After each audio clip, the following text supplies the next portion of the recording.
The bases dropped on a beautiful Wednesday morning in Atlanta, Georgia, August 14th. It is Campeones Cup match day at Mercedes-Benz Stadium. Atlanta United hosting Club America of Mexico City in an interesting match, and we'll get into it, and we'll get into the importance and what it means and what it could mean and what to expect tonight. But along the way this evening, there are a number of other games that you're going to have to keep an eye on when you look at the MLS table. And for our friends north of the border on the Barn Burner Network, you've got Canadian Championship semifinal second legs tonight as well. We'll talk about those, but let's get into the MLS matches before we get things kicked off today. Doug Robertson will join us in our next segment to talk Atlanta and Club America. Mike Conti will join us at 10 o'clock. Tons of Las Águilas and Atlanta United talk in a bit. MLS starts tonight at 7:30 with Orlando hosting Sporting Kansas City, John. And this is a match where Sporting Kansas City is on its last legs in terms of getting into the playoffs. It is desperation derby time for Sporting Kansas City. Orlando is in shouting distance. I don't know how comfortable they should feel at the moment, but they are 3 points out of the final spot. They have a game in hand on Montreal, but they're 3 points behind Toronto as well, who they're equal with on games played. And the Fire are same number of points, but they've played one more game than Orlando. So every point matters, and this feels like two teams that have to find 3 points here.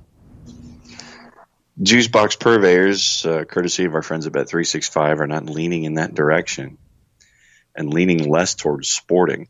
Orlando City at plus 120, Sporting at plus 225. It's about right. I mean, it feels like a draw. I'd honestly lean to that Orlando number. I think Orlando is the better team at the moment. I think Orlando probably has more hope in terms of what the rest of their year can look like. And when you look at the historical side of this, Sporting's never won in Orlando. It's kind of interesting. Orlando has avoided a loss in their last two. Kansas City has lost in 3 of their last 4. Yeah, I think Orlando gets the win. Okay. I was leaning toward the draw option here, but I see where you're coming from. I think Orlando finds a win. I think Kansas City is absolutely broken at this point. All right, next one starts at the same time as Atlanta and Club America. It's Minnesota hosting Colorado. Colorado just somehow keeps packing up points, and they keep getting results. And it is baffling, but it is the Connor Casey effect. It still has a little bit of staying power. A little bit, still hanging on. Minnesota, when you look at the table, Minnesota is in third in the West. They're 1 point out of second. They're even on points with San Jose. But they're only 4 points into the playoffs with the Portland Timbers locomotive tearing down the tracks. Feels like a big game for Minnesota as well. You have to go way down the table to find Colorado. They're 10 points out of a playoff spot. They're running out of time. I don't think the Connor Casey effect is that strong. So, can Minnesota get the job done here, or does Colorado end up being a spoiler? When you look at some of the numbers to keep in mind here, Colorado has failed to win 10 of their last 11 away from home. Minnesota has only lost 1 of their last 12 at Allianz Field. A Minnesota win seems likely. So which number do you want first? Just give me the numbers. There's only 2. It's not that difficult. Minnesota United minus 188. That's a big number. I didn't think they'd be that big of a favorite. Colorado plus 500. I wouldn't touch it, but they're trying to make you. They're trying to tease you with that one. This is a sucker bet. Yeah, I wouldn't touch it because Minnesota's even kept a clean sheet in their last 3 at home. I don't see Minnesota losing this. Maybe a draw, but they should get the win. Your one number, if you want to be swayed to that big plus number, Colorado's won their last 3 against Minnesota. However, this is not the old Minnesota United anymore. And that's the number one thing for me. I think Minnesota gets it done and moves on, and the Connor Casey effect slows down just a little bit more. All right, 3 games late tonight. First one, 10 o'clock in Utah, Real Salt Lake and Seattle. You look at the table, it's Seattle in second by a point, and it's Real Salt Lake in sixth by a point over FC Dallas. RSL is only 3 points ahead of Portland when you look at the playoff spots, and somebody's going to fall out because Portland's going to work their way into a spot.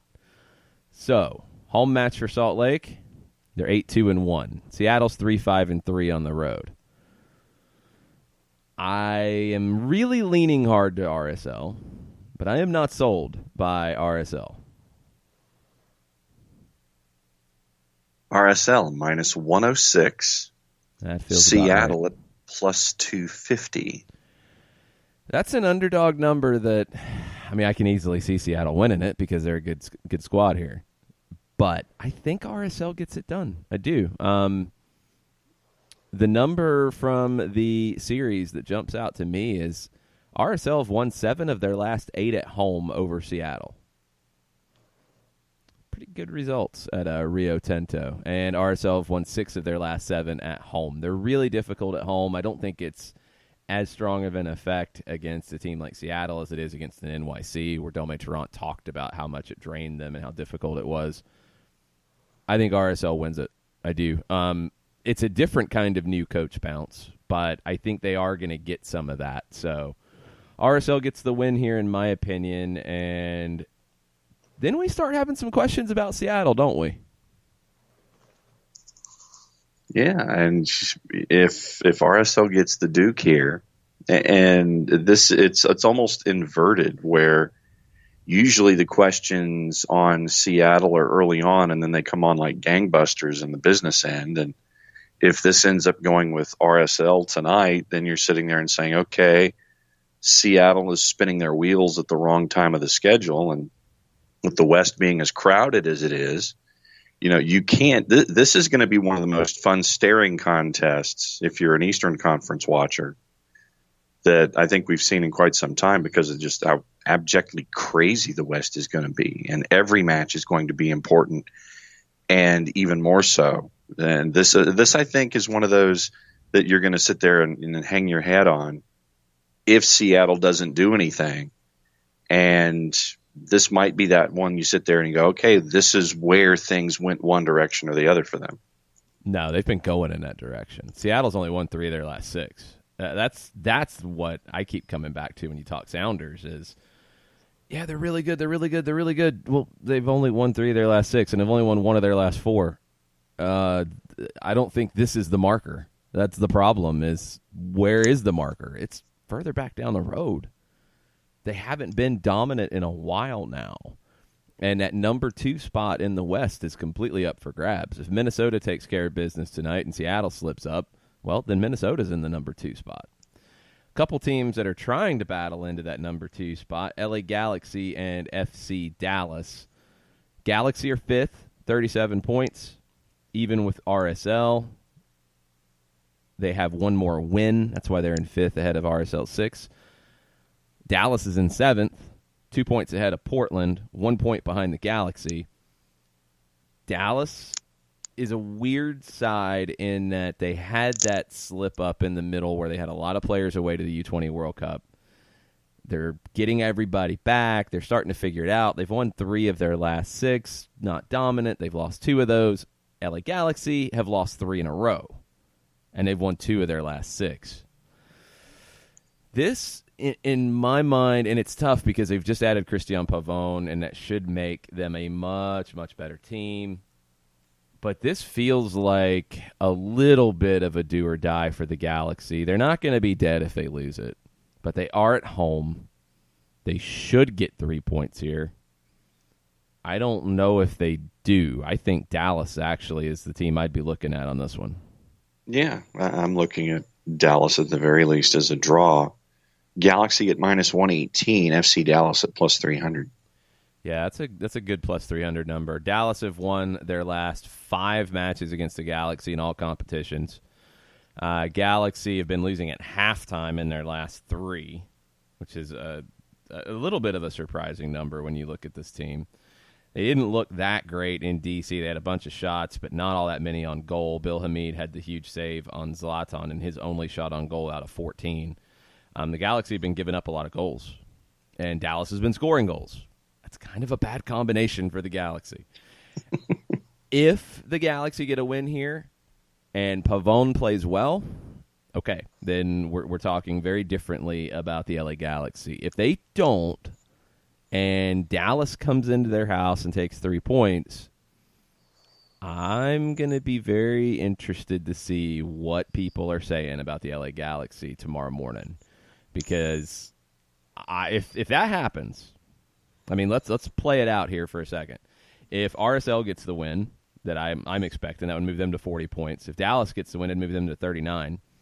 Oh, yeah, there's one more game tonight. Portland and Chicago. You would expect that Portland gets the win there. We'll talk about it in just a second. So that would move them to 37. The Galaxy would be just ahead of Portland in that final playoff spot, and Portland would have a game in hand on them. Mm-hmm. Yeah. That's a bad spot to be in if you're Guillermo Barros Escaloto. Portland and Chicago. So the Timbers, 4-1-2 at home. That's not very many home games. They've got a whole bunch of them left to go.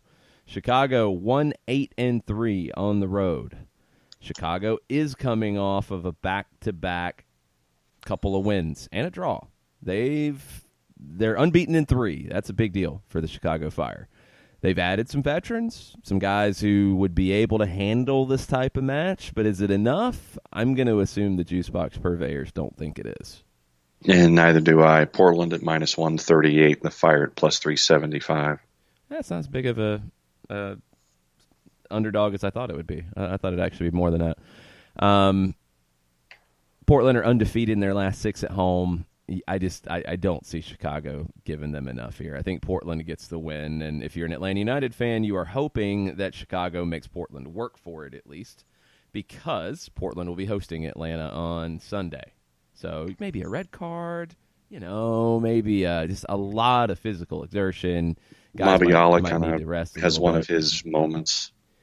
I mean, the result I'm not worried about. I don't care if Mabiala has a moment or not. If he gets a red card moment, then fine. That's what I'm talking about, a red card moment. Yeah, if he plays poorly, I'm not really too worried about it. We'll see what happens. I think Portland should take care of business pretty comfortably, though. And the earlier they're able to take care of business comfortably, the better for them, because then they can, even if it's in the match, rest up a little bit and prepare for Sunday. All right. That's your Juice Box preview of tonight's action. I don't think we have Juice Boxes for the Canadian Championship, do we? We do. Oh, we do. Oh, okay. Let's go and throw those out real quick. Toronto hosting Ottawa in the second leg, and Cavalry hosting Montreal. What do the Canadian Juice Box purveyors think? Courtesy of our friends at Odds Portal, Toronto FC minus 500, Ottawa at plus 1025. Wow. And that's the largest number we've ever seen. And the Cavalry at plus 355, Montreal at minus 152. And we actually have a number. Yeah. And Calgary, the Cavalry got a goal on the road. Mm-hmm. I think your wacky underdog juice box pick of the day is Cavalry FC to advance. Yeah, and we have a number for tonight as well, leading us into our next segment. Okay. Well, do you want to lead it into it, or do you want to start with the next segment with that? Well, you can start with the next segment with it. Okay, then we'll take a break, and we'll get Doug Robertson on the line to talk Atlanta United and Club America in the Campeones Cup from Mercedes-Benz Stadium right after this. Looking for future leaders we can trust and believe in?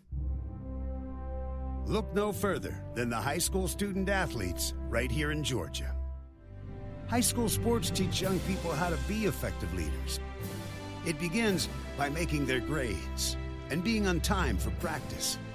It includes learning to listen, following directions, accepting responsibility, being a good role model.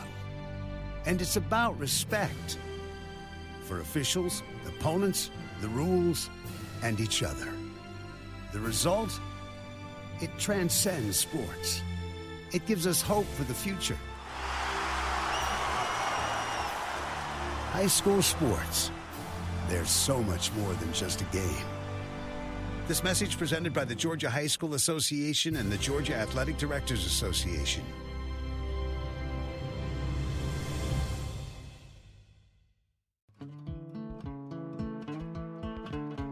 Today's show is presented by Appolinsky & Associates, personal injury lawyers with over 30 years of experience, supporters of Atlanta United, Faction, and Inter-Atlanta Youth Football Club.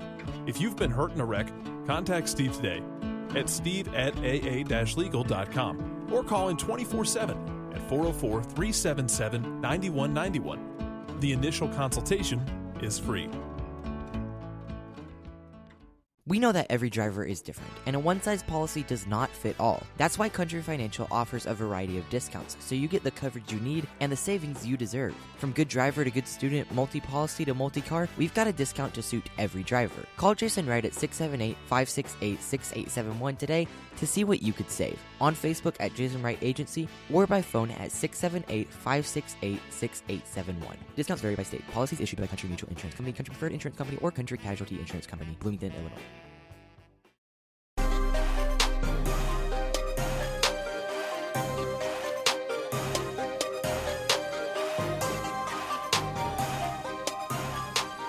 Welcome back. Soccer Down here, August 14th, getting ready for a match day, a different kind of match day. It has a little bit different feel to it. The Campeones Cup, Club America, and Atlanta United at the Benz tonight. Doug Robertson from the Atlanta Journal-Constitution joins us right now. What's up, Doug? How are you, Jason? I'm good. This is an interesting one. Like, I'm excited in a lot of ways because it's an international match. It's not CONCACAF Champions League level international match, but it is an international match, and it's a big opponent. And there's some hype behind it. It's maybe a little bit of a late arriving hype, but I'm excited about it tonight. What's your vibe about it?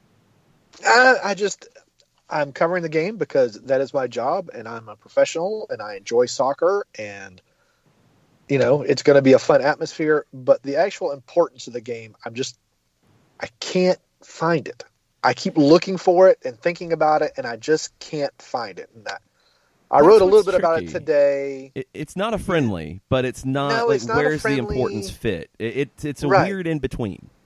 If there were no Champions League, if there were no Leagues Cup now, then I might think, okay, this has a little bit of weight to it, but it's just a one-off. It doesn't offset 14 years of domination in the Champions League. It doesn't offset 3 of the 4 semifinalists in the Leagues Cup being from Mexico. It's just not going to prove anything to me. It doesn't. It'll be great for Atlanta United supporters should the team win, and I'm be happy for them and the work that Darren and Carlos and Frank, and I'll be happy for the players. But to me, it just doesn't carry any kind of significance other than, okay, it's a second trophy for the senior team. I guess where I'm at is I think it carries significance for Atlanta United. I'm with you. It doesn't change the Champions League, Leagues Cup, Mexico, U.S. stuff because it's one game. Could it be a step in changing it? Maybe, and we'll see what happens in 5 years. But I think for the club, it's like a Super Cup. It's like Liverpool and Chelsea today. It's a cup. It's a trophy. It's nice to have, but it's not a big league match. It's not a cup final. It's not a Champions League match, but it is something. And that's what's tricky is what is it exactly? Yeah. And that's, that's why I just really have no idea what Frank is going to do with the lineup. If he wants to roll Joseph out with his possibly, still recovering adductor and Pitti and Barco, it's just, I do not know. So, Doug, looking at the juice box purveyors here for this particular match, they're looking at it going basically straight to penalties, average for Atlanta United about plus 172, and for Club America plus 135. So they're looking at it being a draw and heading to penalties. But if you, and I'll ask you both. So if you were the king of soccer, of everything soccer, and Doug, will start with you, how would you raise the stature of something like this in the hemispheric landscape? How would you make this? Because if the vibe that you're kind of getting is kind of an in between for a competition, how would you raise its level of importance and have it be a part of the landscape? I would dump it or combine it with the Leagues Cup somehow, in which the two guaranteed berths for the Leagues Cup are the Campeón de Campeones and the MLS Cup champion. But then that's kind of the same qualifiers as the Champions League. It's just you don't need three tournaments mostly dominated by Liga MX or exclusively dominated by Liga MX and MLS to prove something. It seems redundant at some point. See, I don't look at it in the same place as Champions League or Leagues Cup even. I look at it like a Super Cup kind of match, where you have the champions of two tournaments. If CONCACAF had a secondary tournament, CONCACAF League funnels into the Champions League, so that doesn't really work. But if you had a secondary tournament, then you'd have, like UEFA is having today with Liverpool and Chelsea, the Champions League and Europa League winners playing. I would have it in that type of world, but I would also have it early in the season because of that. I would have it as, for me, this match, week after the Super Bowl, it's the curtain raiser for the season. It's before the CONCACAF Champions League starts. It gives the MLS champion another game to kind of iron out the kinks a little bit. I would separate it from everything. Like having it now in the midst of Leagues Cup, it is complicated. It is weird. And I think the way it changes, there's two things. Time, because you just have to play some and have some history to it, and money. You have big prize money attached to it. That's going to change how people look at it. All right, well, here's the other thing you could do. Either put it the day before the All-Star game, during All-Star week, and the players that are representing MLS don't have to play in the All-Star game, and truly make All-Star week something that has some relevance, and then make it a back-to-back. Do it once during the All-Star week for the MLS teams when they're in the middle of the season, and then do it again in Mexico before or in the middle of their season, before MLS starts. Make it a head-to-head aggregate kind of thing. And you can change your rosters and whatever you want to do because the seasons don't overlap, or the seasons aren't what's the word I'm looking for? Or the seasons don't run concurrently. Right. But do it like that. If you're going to do it, then do it. Don't have this one-off kind of goofy kind of thing. Yeah, I'm not against that. That could work too. It's just going to take time. Let's get back to the lineup a little bit, because I am intrigued. I mean, Miguel Herrera gave his starting 11. He's been known to do that over his career. It's not as shocking as you might think. It's also not really that different than they had on Sunday against Toluca. There's one change. Giovanni Dos Santos isn't 90 minutes fit right now, so he's not in the lineup. A couple other guys are coming back from injury and should be available off the bench. What do you think Frank does? I mean, how first choice, and what do you define first choice as? What are you expecting here tonight? He keeps stressing, it's a trophy. I want to win it. The players want to go for it.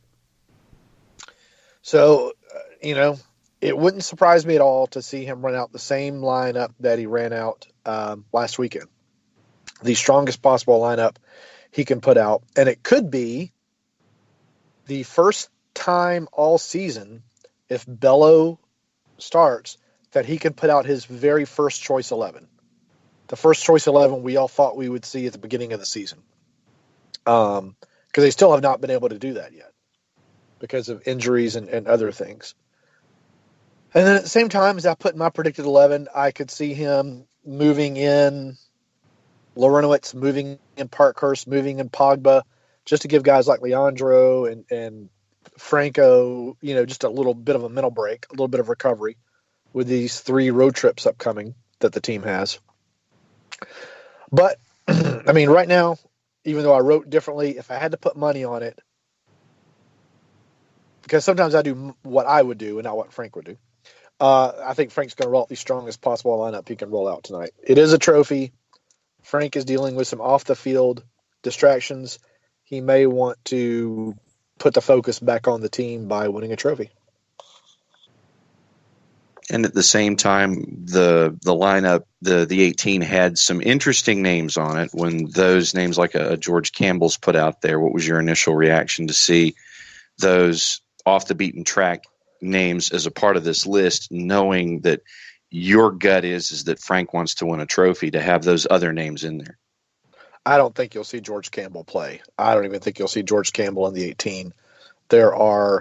His homegrown contract doesn't start till January. So there are myriad contract things that would have to be done. And I was researching it a little bit yesterday and really couldn't figure out a path as to how they get Campbell up to the senior team for this competition. You could do a short-term contract for these. Like, these are like CONCACAF and Open Cup games for guys. Yeah, you could, but I don't know why you'd want to go through the trouble unless he's actually going to play. No, I'm 100% with you. I think what happens for Campbell is I think he might dress, he might warm up, he might go through everything that you would do on a game day to get that experience, but I don't think he's in the 18.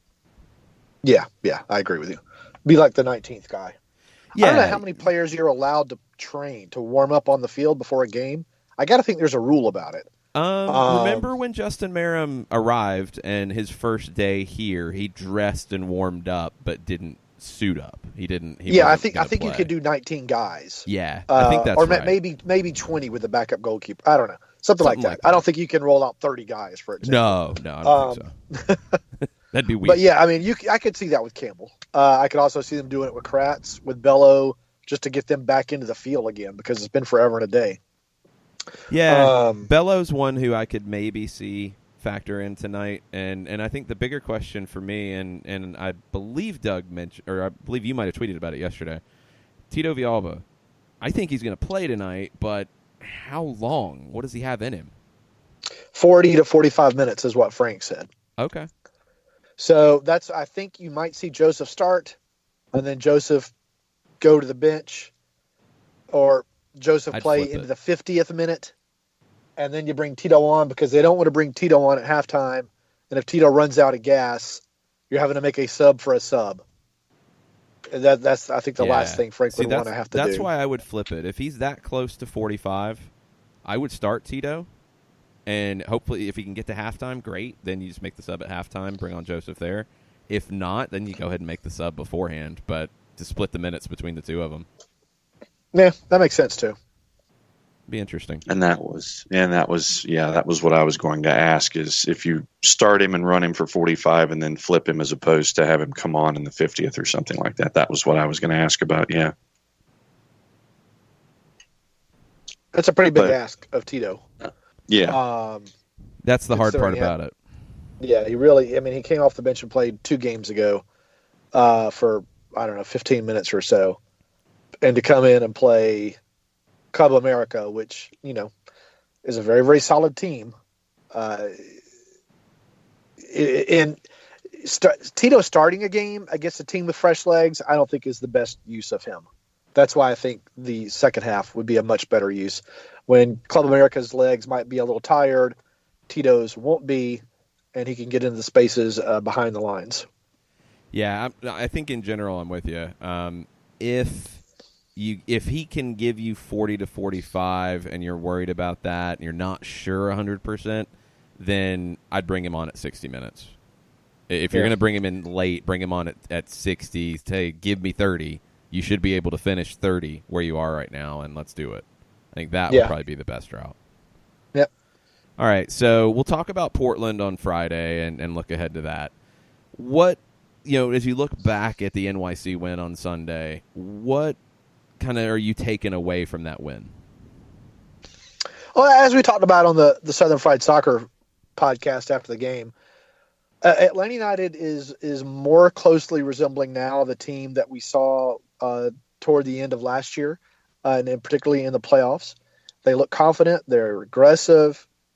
They seem to be trusting each other a little bit more. The communication seems slightly better.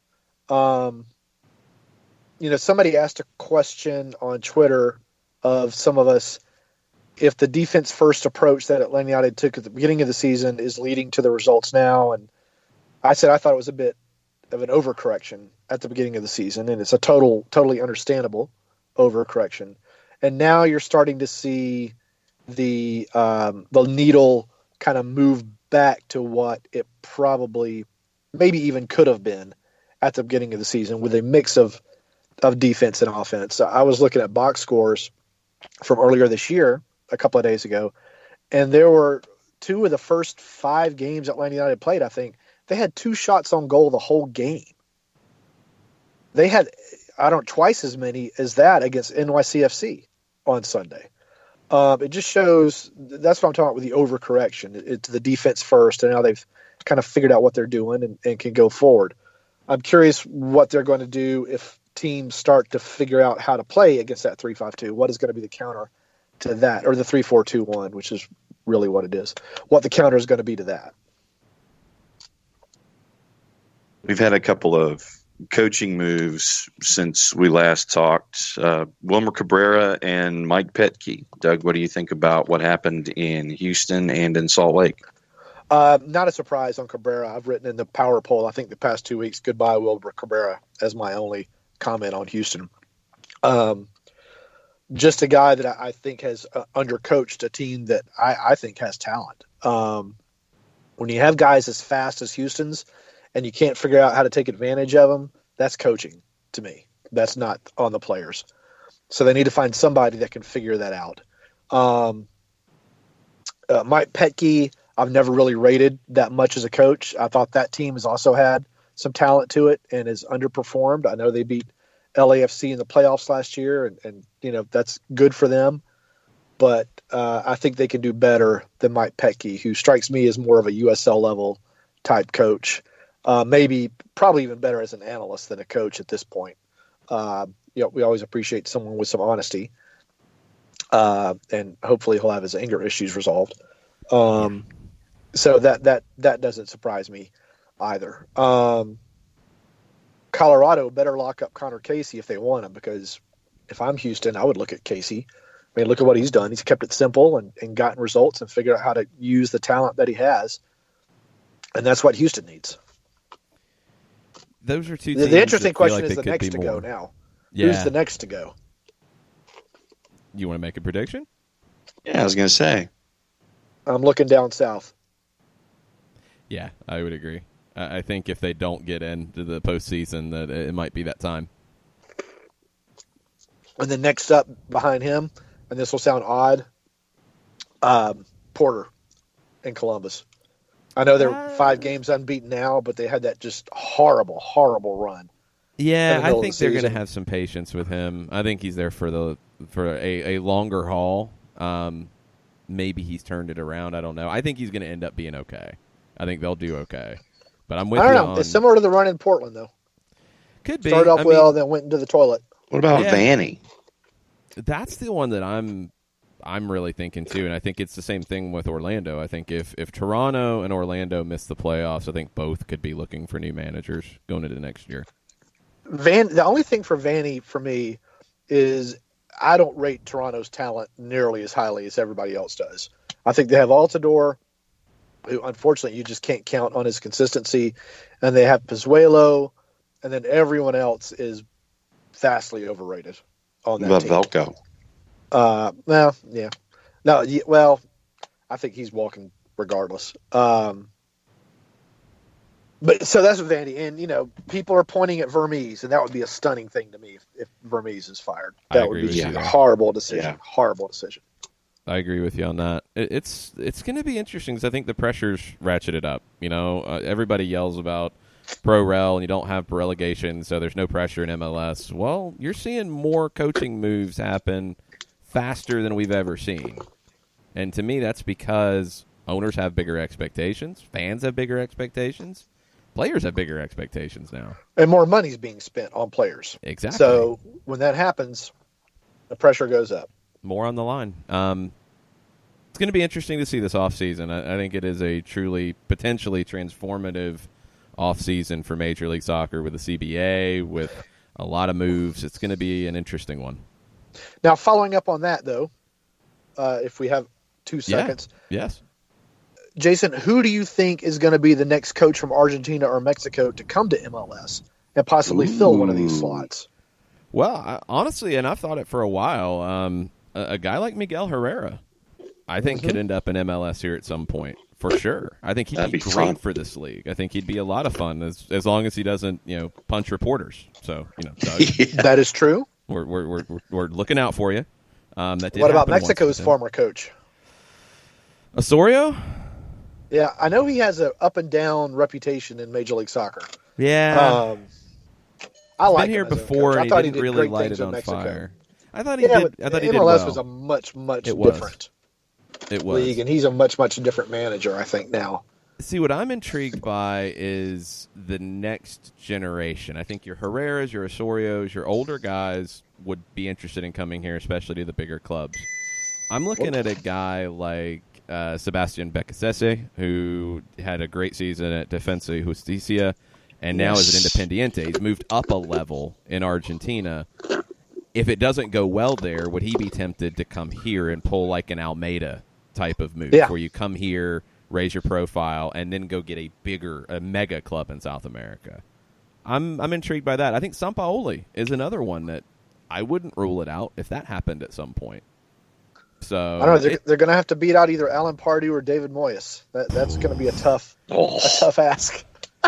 Big You're going to Sam. see some of those guys too. I mean, at some point, David Moyes is going to be in this league. I really think it's going to happen. And okay, let's do it. Let's see what happens. Because I think MLS, and it's something Tata Martino mentioned, and I've heard other managers mention this too. Look, it's a difficult league because you can't just come in and dominate by spending. Like, you've got to be able to coach. You've really got to get the most out of the talent you have, and you've got to have some tactical ideas or you're going to get found out. That was in that vein of thought. I was having not an argument, but a conversation with someone on Twitter.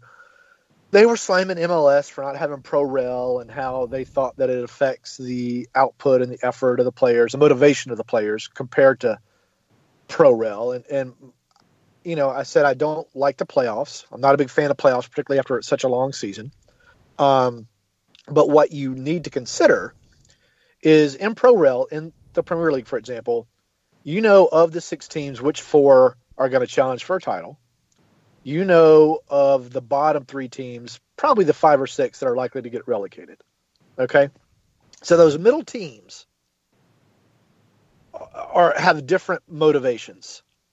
In MLS, because of the parity, because of the rules for parity, the last place team one year can be the first place team the next year, which is not going to happen with one exception of Leicester City in the Premier League.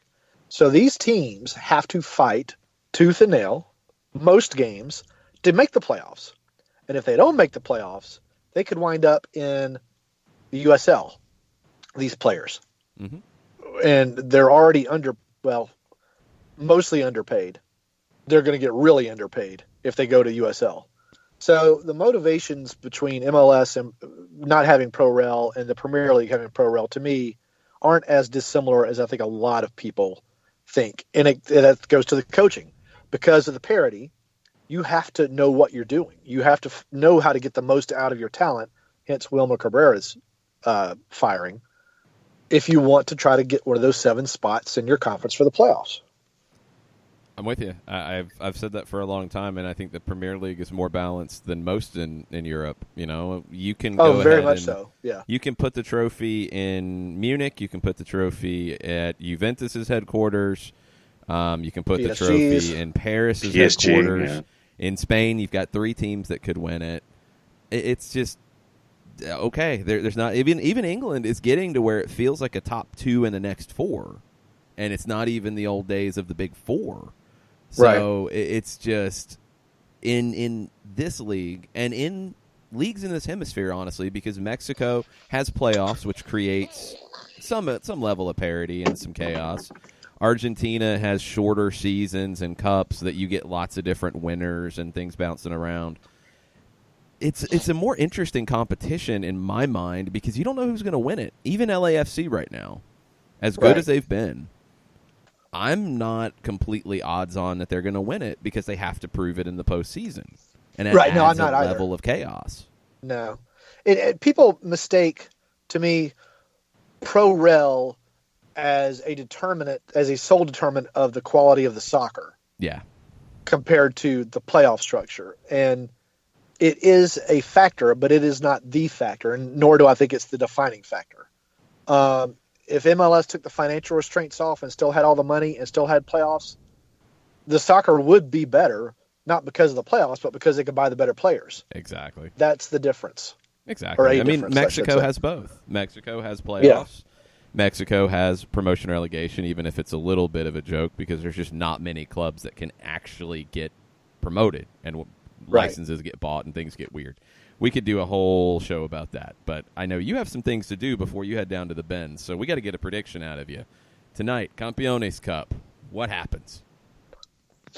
They're going to play 90 minutes at least. Yes, I don't think it's going to go to penalty kick. I just don't see it. I am going to say Atlanta United 1-0. Second trophy for the senior team, second in 2 years, with possibility of winning 2 more later this year, of which they will get at least 1. Who gets the goal? Who gets the goal? Pity Put Martinez I like it. with a free kick. Ooh, even better. I really like it. There you go. All right, John, 2-1. No, I was going to say 1-1, and then Atlanta wins in penalties. Okay. God, you just cannot be not wishy-washy. It's true. That's what I'm here for, man. Jeez. It's very true. All right. Well, since I'm going to go, I do think we're going to see penalties, but I think it'll be kind of a weird one. I'm going to go 2-2 penalties. Atlanta does win in penalties. It just feels like all the time in these kinds of games, it goes to penalties. Even though nobody wants penalties in this game, it'll go to penalties. It just feels like that kind of deal with these Super Cups. I think you'll see penalties today with Liverpool and Chelsea for some reason because it always And they're happens. playing in Turkey. Yes. There's not going to be penalties at Liverpool and Chelsea if Chelsea plays defense like it did against Manchester United. I think they will It won't even come avoid close. that. True. Yes. I think they will try Although to avoid Liverpool's that defense was no great shakes either. This is So also I true. shouldn't throw Chelsea totally under the bus on that. Maybe Christian Pulisic gets a goal or two, but 2-2 that'd goes to be cool. penalties. That's what I'm thinking, and Atlanta wins on penalties. All right, what do you have coming up today, tomorrow, over at the HAC? Because we'll be talking to you on Friday, so you don't have to plug anything past that. Yeah, well, I have reached out to Atlanta United to see if Frank wanted to clarify his comments made to the Guardian about equal pay. I have not heard back from the team yet because I only did it because I'm curious about the response he may receive tonight when they come out on the field or when he's introduced. I haven't written about it yet because, number one, it wasn't my story. Number two, I don't like to regurgitate other people's reports unless I can add something fresh to it. And right now I have nothing fresh to add. That's why I'm waiting to talk. If we don't talk to Frank today, we'll certainly get to ask him about it on Friday. You know, he had a misstep earlier this year when he called Atlanta United fans spoiled based upon the success. He didn't mean it as a negative thing, but that's how it came out. And he was able to walk that back pretty well. So I'm curious what he's going to say in response to these comments. And, you know, the headline writers didn't do him any favors, but it was the word he used, as Darren said on another radio show yesterday. So I'm curious about that. I'm not writing anything about the flags and confiscations and stuff like that. So if people are looking for that from me, you're not going to get it. I have some reservations about some things that occurred, not from Atlanta United side, but from the supporter side. And I just don't want to get into it in a story or on the radio. Lots of stuff right now, Doug. Lots of things.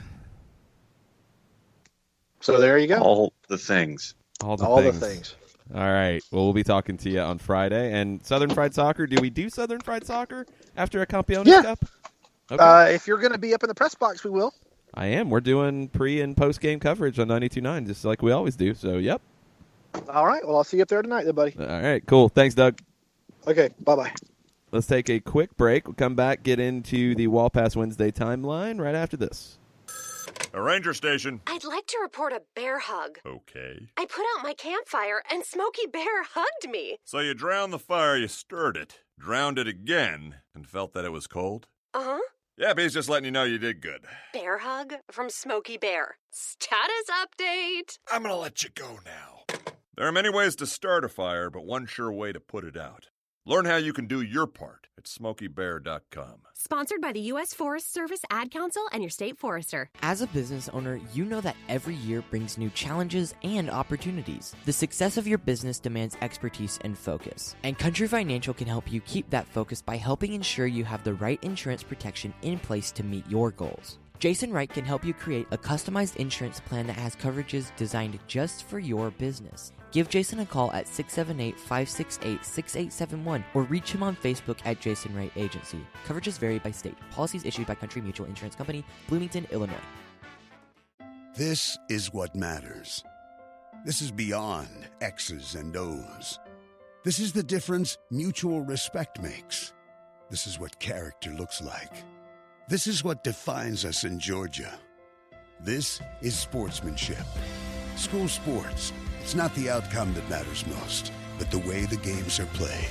This message presented by the Georgia High School Association and the Georgia Athletic Directors Association.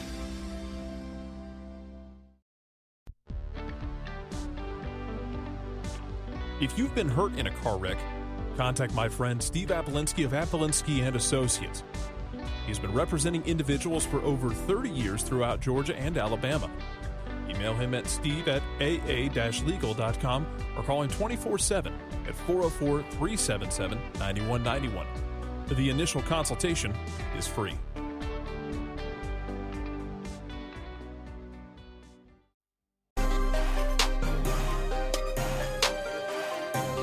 Welcome back. Soccer Down here, August 14th edition. It's a Wall Pass Wednesday, which means we're taking your questions on Twitter at Soccer Down here.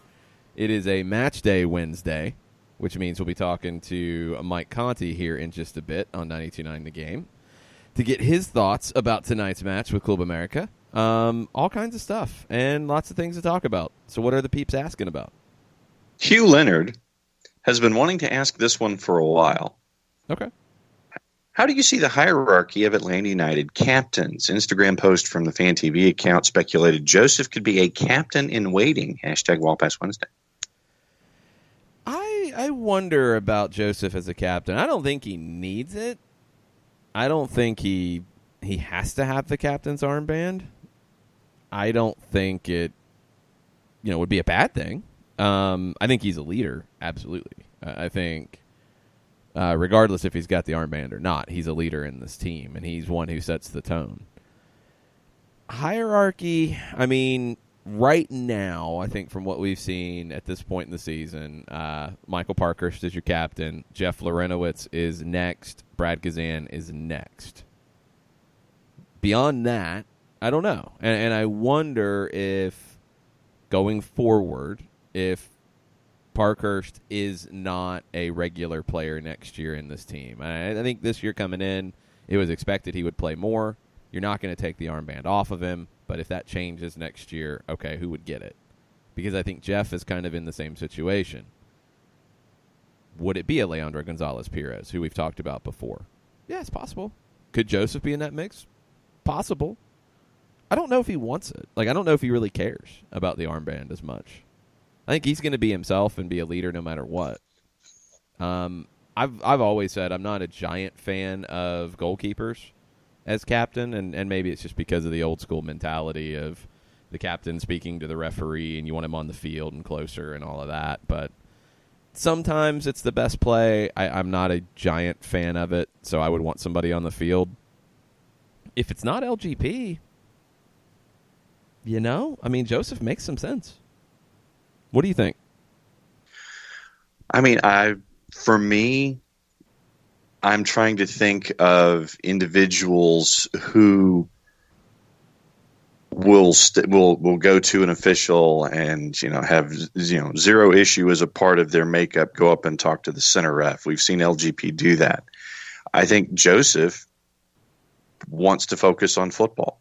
I think that what he wants to do is he wants to do his thing. He wants to make sure that he's at the forefront of what he's supposed to do on offense and defense. And when you have someone who wants to discuss things, I think that honestly that would take time out of Joseph's day where LGP would go and he'll go talk. Brad will go and talk. I think Joseph wants to focus on football during that 90 minutes. Yeah, I mean, I think I could see a scenario where Joseph embraces that, but I don't know if he necessarily wants to do that right now. I would go LGP right now if it's not the current trio where it is right. Parkhurst, Lorenowitz, Kazan. If you go away from that next year, I think you're talking Leandro. Joseph is in the mix as one of the team leaders. Who would be the third?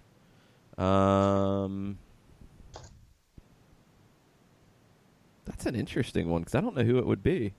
I think you're probably looking at a Julian Gressel or a Justin Merrim.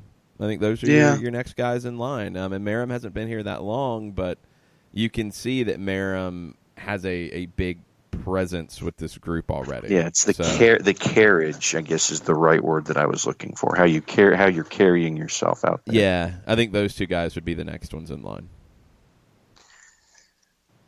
A question from Natasha. As someone who hasn't watched Liga MX, what should I know about Club America and how they match up against the Five Stripes? Is there a comparable MLS team in style or philosophy?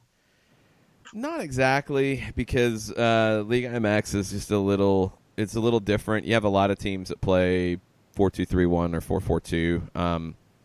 That's been the interesting thing about Miguel Herrera over his career. When he was on the way up in his career and when he went to the Mexican national team, he was a classic 3-5-2, 5-3-2 guy. That was how he played. It was a very typical formation in Mexico to play, and it was something that he lived and died with. Well, since he came back after he left Mexico, after he left the Mexican national team job for punching a reporter after winning the Gold Cup, but, these things happen sometimes, I guess. He went to Xolos and kind of rebuilt his career a little bit and then came back to Club America.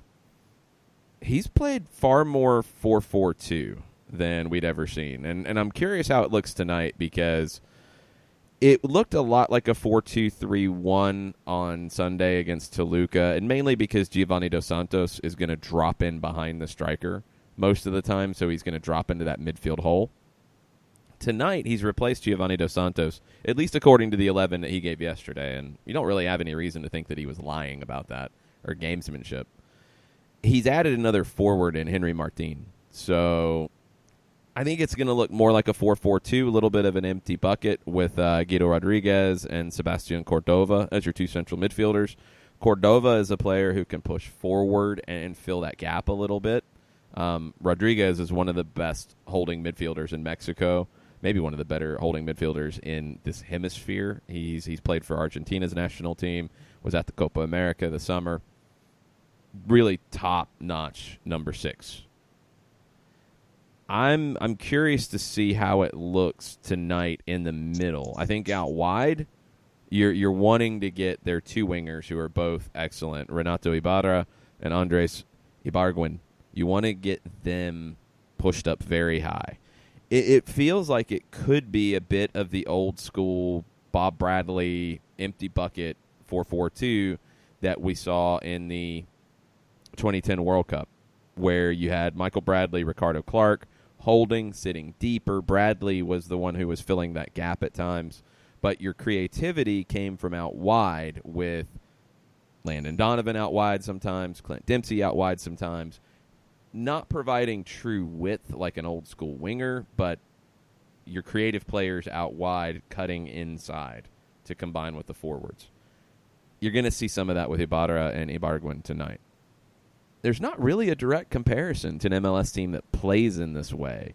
The thing about them as a club is if you're going to compare them to an MLS club, you would be comparing them to an LA Galaxy, a long-time, heavyweight, big spender, lots of trophies in the trophy case, that's your comparison. And honestly, it's a pretty good one because when you take it a step further, the Galaxy are now trying to compete in a new MLS where you have a crosstown rival in LAFC, who is very dominant. You have Atlanta United. You have Seattle. You have Portland. The balance of power has shifted. It shifted in Mexico, too. And this was something we talked about on Soccer Over There on Monday. Years and years and decades, Club America was by far the biggest spender, by far had the best squad. It wasn't even close. They were the Yankees of Mexico. Well, they're not anymore. They're the fourth most valuable player roster when you look at it on Transfermarkt, and it is very comparable to Atlanta United's roster value on Transfermarkt, market value for the players in their roster. Very, very similar. Because in Mexico, the balance of power has shifted to Monterrey and the city of Monterrey with the club Monterrey and Tigres, both dominant. Both absolutely dominant in Mexico right now. And the Mexico City clubs, not quite the same as they used to be. Guadalajara and Chivas is always going to be a team that has a lot of the love of Mexico because they only play Mexican players. But they're not as competitive as they used to be. Cruz Azul is right there with Club America now. It's not a foregone conclusion that Las Águilas, the Eagles, Club America, are going to be in a final in Mexico anymore. They weren't in the final in this past season. They lost out in the semis to León, who is another club that has come up and is having a great run right now. Can they sustain it? We'll have to see. But that's who knocked Club America out in the semifinals in this past season. Remember, if you're kind of new to Mexico and you're wondering how their season works, they do the split season. They do an apertura in the fall. They do a clausura in the spring. This current season, they are 4 games in right now into their current season. They play a 17 or 18 game regular season. There's a little bit of political battle right now about the number of teams that will be in the first division over time, and it might end up changing a bit. But you're playing a 17 or 18 game regular season. Then you're playing a playoff, and it is top 8. It's a quarterfinal, a semifinal, a final. And I've mentioned it many times. The format would be easy to replicate. It's 2 legs. It's Wednesday, Saturday, Thursday, Sunday. Quarterfinal, semifinal, final. And in the quarterfinals or the semifinals, away goals do count, but if there is a level scoreline, level on away goals, the higher seed goes through. And that's what eliminated Club America in the semifinals this time. León was the best regular season team. They advanced when everything was level, but then they lost to Tigres in the final. So, as a comparison for MLS, I don't think there's a direct one. As a personality of the club, I would compare them to the Galaxy in that they have been the biggest, they have been the best. They're still really big, they're still really good, but they're not as dominant as they used to be. That's why I think this game is important to them, and that's why they're starting a very first-choice lineup. It's a way to, in some ways for Club America, reestablish that dominance. We're going to talk about that with Mike Conti in the next segment. We're also going to talk about a question. I think Ricky Ricardo has the question of the day. Tremendous question. With Mike as well. After this, hang out. We'll be right back. Looking for future leaders we can trust and believe in? Look no further than the high school student athletes right here in Georgia. High school sports teach young people how to be effective leaders. It begins by making their grades and being on time for practice. It includes learning to listen, following directions, accepting responsibility, being a good role model. And it's about respect for officials, opponents, the rules, and each other. The result? It transcends sports. It gives us hope for the future. High school sports. There's so much more than just a game. This message presented by the Georgia High School Association and the Georgia Athletic Directors Association.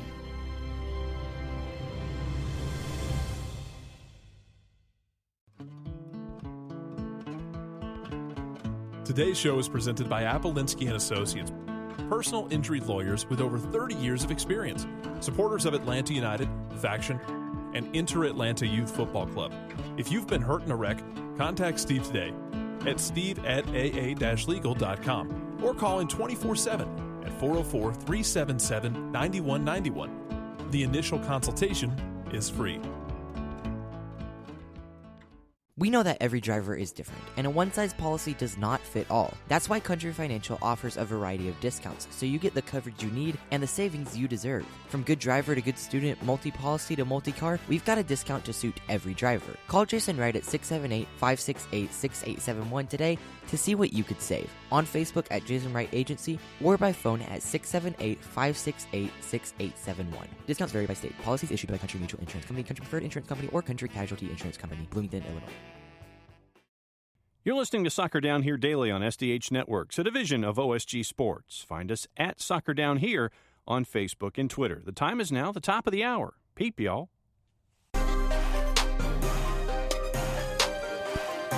Hour number 2. Soccer Down Here, August 14th edition. It's a Wall Pass Wednesday. It is a Campeones Cup match day. And Mike Conti from 92.9 The Game joins us right now. What's up, Mike?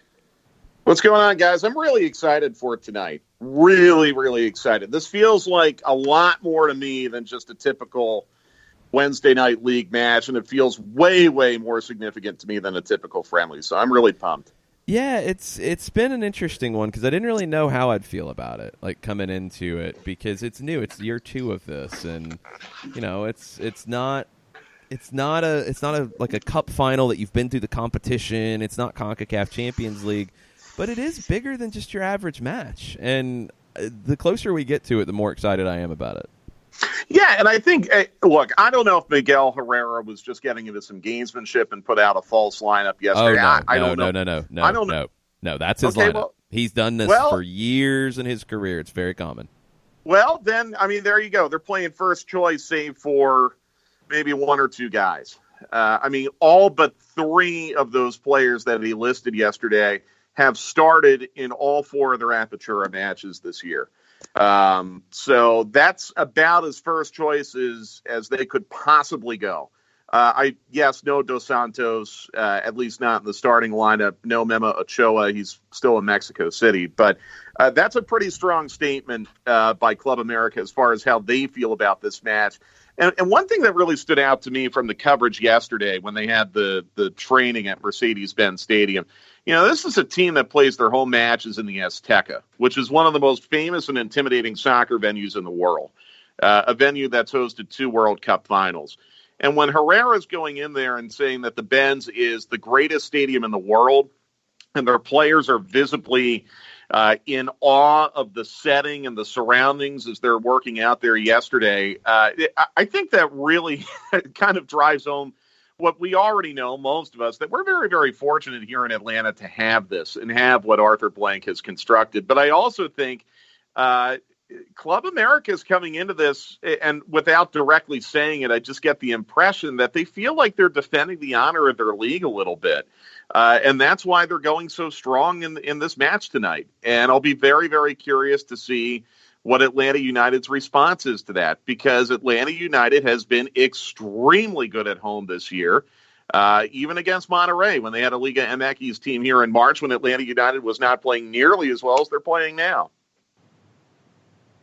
And, you know, this, since there is another trophy in the trophy case on the line, you're looking at, when the names were released for the roster, you saw some names. At the same time, you know that this is going to be first choice trotted out or as close to first choice trotted out to add to schedule compression and everything going on right now. And I think that while you could say, yeah, there are some interesting ideas that are out there, I mean, this is going to be both teams chasing after a trophy to add to it. And I know that there are some subplots for Atlanta United, Tita Villalba being one of them. So when it comes to, I guess, the subplots for guys who need minutes, and it's not just for injury, but for integration, what are you looking at when it comes to the lineup, Mike? Villalba and Bello would be the 2 that would stand out to me. And Darren Eales went on with Dukes and Bell yesterday, and I know something else he addressed in that interview has gotten all the attention. But he did make a comment about how Bello is coming off a 70-minute game with Atlanta United too. But, and this is a direct quote, the standard is not the same when you play for Atlanta United. So I was kind of looking at Bello as maybe getting a run out tonight. Now I'm a little less sure. Villalba, I think obviously there's a real intent to go out there and give him minutes. If it were me, and it is not, and I've never had to select a team before, I would start with Villalba as a striker in the first 45 minutes and pull him at halftime for Joseph, unless something really crazy has happened in the first half of the game. You play Joseph for 45 and you have him out there, with the potential of having to take a penalty if it ends at an even score line. That's what I would do tonight. The George Campbell thing's really interesting to me. They have him on the roster, but they didn't give him a number. So I don't know what that's about. I don't know if there's really a plan to play him tonight. Someone even asked me on Twitter, and Jason, you would probably know better than this. Contractually, I don't even know how that works. Yeah, he's a little tricky because he's not on a USL contract currently.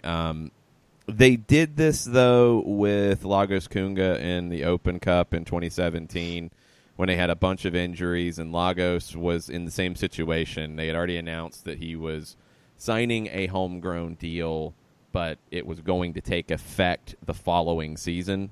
Mm-hmm. And they played him on I can't remember how they worked it out. It's essentially what you can do for any USL player that you want to call up on a short-term contract for a game like this, because you can do it for these games, you can do it for Champions League, you can do it for Open Cup, and we see some clubs do that from time to time. Jacob Schaffelberg is a prime example for Toronto in the Champions League this year. He was on a Toronto FC2 contract, played in the Champions League, now he's on a first-team contract down the road. Right. It's been done with Kunga in Open Cup. I would assume the mechanism is the same. I think some of it comes down to the fact that you have to be in the academy for a certain period of time, and you have to meet certain requirements to be termed as a homegrown status. And we've seen a few players over the years in MLS where they sign a contract, but they're not going to meet the homegrown eligibility until later. So maybe it's a little bit of paperwork stuff. They don't want him to take up a roster spot right now, but he's on a contract, in air quotes, and they're able to then move that to Atlanta United. I think it is for him to get the experience of being part of a game day, but not actually play. If he warms up, I wouldn't be surprised. And if he's not in the 18, I wouldn't be surprised. I think it's that first kind of taste reward in a lot of ways for the work he's put in this year. And, hey, this is the place you could be living next year, and this is what you're going to be doing. Yeah, and I think there's no harm in doing that. I think that's actually great. I wish they could do that more. I don't know how difficult it is to do that, but obviously they found an opportunity to give George, as you said, that reward tonight. I think that's great. I don't expect to see him play. So it's like we were talking about on Sunday after the match against New York City. Players who played Sunday, there are going to be some players who had to go maybe even 90 minutes on Sunday who are going to have to play tonight. Not all of them. You could play all of them if that was Frank's plan. I don't think it is. But it just, with where you are roster-wise and injury-wise right now, you're not going to be able to completely rotate the team. You're going to have to play some players that played on Sunday. That's where I look at guys like Emerson Heinemann, who did not play a full 90. Dion Pereira, who was in the 18 but didn't play at all. I think there's where you're going to have an opportunity to maybe get them some minutes tonight, get them some work, because I think you have to look at this week as 180 minutes. You have to look at it as 90 tonight and 90 on Sunday. And how are you going to manage that without running anyone into the ground? Yeah, that's where it gets tricky. And that's where it will affect some lineup decisions tonight. I think there'll be some rotation. I don't think he's going to do what Miguel Herrera is doing and field the same group with one exception. I think there might be 3 or 4 exceptions. Not a ton, but a few. Yeah. And it's guys that we've seen. If Lorenowitz is starting, if Parkhurst is starting, if Heinemann is starting, all of those are possible. I do think Tito Villalba getting significant minutes is one of the main priorities tonight. And if he's able to get you 45, I'm completely with you. You start him and you play Joseph in the second 45. If Tito's unsure about 45, then you bring him in at the 60-minute mark. Because Agreed. you want to make sure he can finish the full remainder of the match. You don't want to start him in the second half and then get into a spot, well, okay, he's done. We can't pull him. We are out of subs. Now we're stuck. So that's the balance. I agree. Jason, I think it's more straightforward on Tito and Joseph because that's more of a like-for-like situation. Yeah. And if Joseph has to play 60, he plays 60. If Tito plays 60, no problem. I'm a little more curious about Gressel, Pitti, and Barco. Barco, obviously, because he's still – I think the team is still being incredibly cautious with him coming back from injury. Pitti has put in a lot of work. Julian has put in a crap ton of work, really. At right wing back with the amount of effort that he has to expend, both in defending and also in the attack, the amount of running that he has to do. I would really, really prefer to see Julian get a night off tonight as opposed to Sunday. I think you have to find him an opportunity where you're not going to play him anything close to 90 minutes. It feels like tonight is the night to do that. You could play Franco Escobar as a right wing back in a 3-5-2. I like that idea. Do that. I think, again, Justin Miram, you're looking at his workload a little bit, but, Miram has actually been in and out a little bit more lately. So I wouldn't be shocked if Miram plays, but I think you've got to get Dion Pereira back in there at some point. Pereira was kind of regularly in the lineup after, Barca went to the U20 World Cup. We saw him start a match at Salt Lake. Then I want to say Pereira came back and started 2 matches at home before the international break. I might be misremembering that, but I would like to get him some work again. You might be able to achieve that and still play Miram too. I don't know. Miram maybe as a second striker in a 3-5-2. So I think you have a lot of possibilities, a lot of flexibility. I would be curious to see if Mo Adams gets back into the team tonight or even gets into the 11. We haven't seen him in a starting role since the LAFC match. Florentine Pogba is a guy who could be in line for some more work tonight. You mentioned Parkhurst. I think that's a no-brainer. And I'd like to see Parkhurst have the armband for a trophy game tonight, too. I know that's a little thing, but I would love to see him get that. I think Jeff Lorenowitz is a guy who could really help you tonight a great deal. If this gets kind of chippy and CONCACAF-y, I want a guy like Jeff Lorenowitz who's a veteran who's not afraid to get stuck in a tackle. So I think you've got a lot of different possibilities here. I am more comfortable in guessing how this will look if it's a 3-5-2, how the back three and the middle five will look. I am less sure about Barco, Pitti, and Gressel and what their roles will be in this match tonight, if they even have one. Mike, what do you think about Pitti's confidence about this match when he was asked about it post-match over the weekend? Hey, you know what? Go big or go home, right? I loved it. I'm glad he said that. It's funny. The more and more he talks, the more and more I'm really thinking, you know what, this is going to work out. He's really going to fit in well here. And I think he's taking a cue from some of his other Spanish-speaking teammates in that dressing room, because that sounds like something that Joseph would say. That sounds like something that Leandro would say. So even if he didn't mean it, I'm sure he wouldn't have said it if he didn't mean it. But even if he didn't, fully mean it in that direct context, I like the fact that he had the comfort to go out and say it. To me, that proves that he's getting more comfortable here. All right, so we have a question from Ricky Ricardo in our Wall Pass Wednesday segment that we've got to get your take on. It's playing off of the news yesterday. Seattle Sounders announced some changes to their ownership group, added a lot of different pieces. So it's one thing that Adrian Hanauer stressed afterwards was that they're not adding a whole bunch of pots of money. Like it's roughly the same resources they've had, but Joe Roth has sold his stake. I believe Paul Allen's family, there were some stakes that went different ways. So you have Macklemore, who's now part of the Seattle Sounders ownership group, and he was wearing quite the attire for the announcement yesterday. And you have Russell Wilson and Atlanta's own Sierra as part of the Seattle Sounders ownership group. And Ricky Ricardo had a question about that. John, you got it? Oh, yeah. Here's your buildup. Given that Ciara, Russell Wilson, and McLemore were announced as new Sounders owners, this sparked a comment that we should have gotten some TAM for here, and that Ciara is a former Atlanta celebrity DP, which sparks this question. Who are y'all's Atlanta celebrity DPs? Mine would have to be Childish Gambino, Quavo from the Migos, Quavo. It's definitely Quavo, John. Yeah, Okay, definitely Quavo. Quavo. Thank you. Yeah, Mike Quavo. I can confirm. We're friends. Right. And 2 Chainz. So who are y'all's Atlanta celebrity DPs? Okay, Mike, while you're thinking about that, I got to get into something real quick about Ciara. I don't know if Ciara was a designated player in Atlanta. I think that might be a little much. No, she was a young designated player, or maybe a generation Adidas. Homegrown, definitely. Yeah, She's a homegrown talent.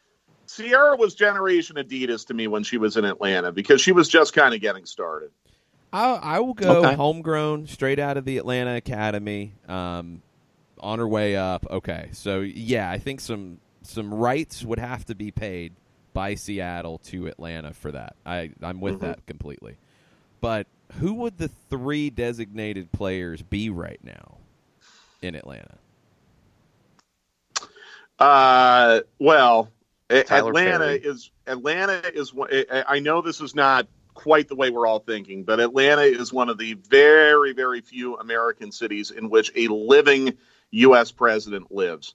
So I would have to put Jimmy Carter as a DP. Okay. I know that that's not like arts and entertainment and sports and all that, but I to me, when I think of celebrities living in Atlanta, anytime Jimmy Carter shows up, it's a big deal. He's the former president of the United States. Okay.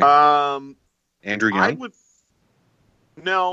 I would go Jimmy Carter, Tyler Perry, and Hank Aaron. Those would be my 3 Atlanta designated players. That's a really good question, though.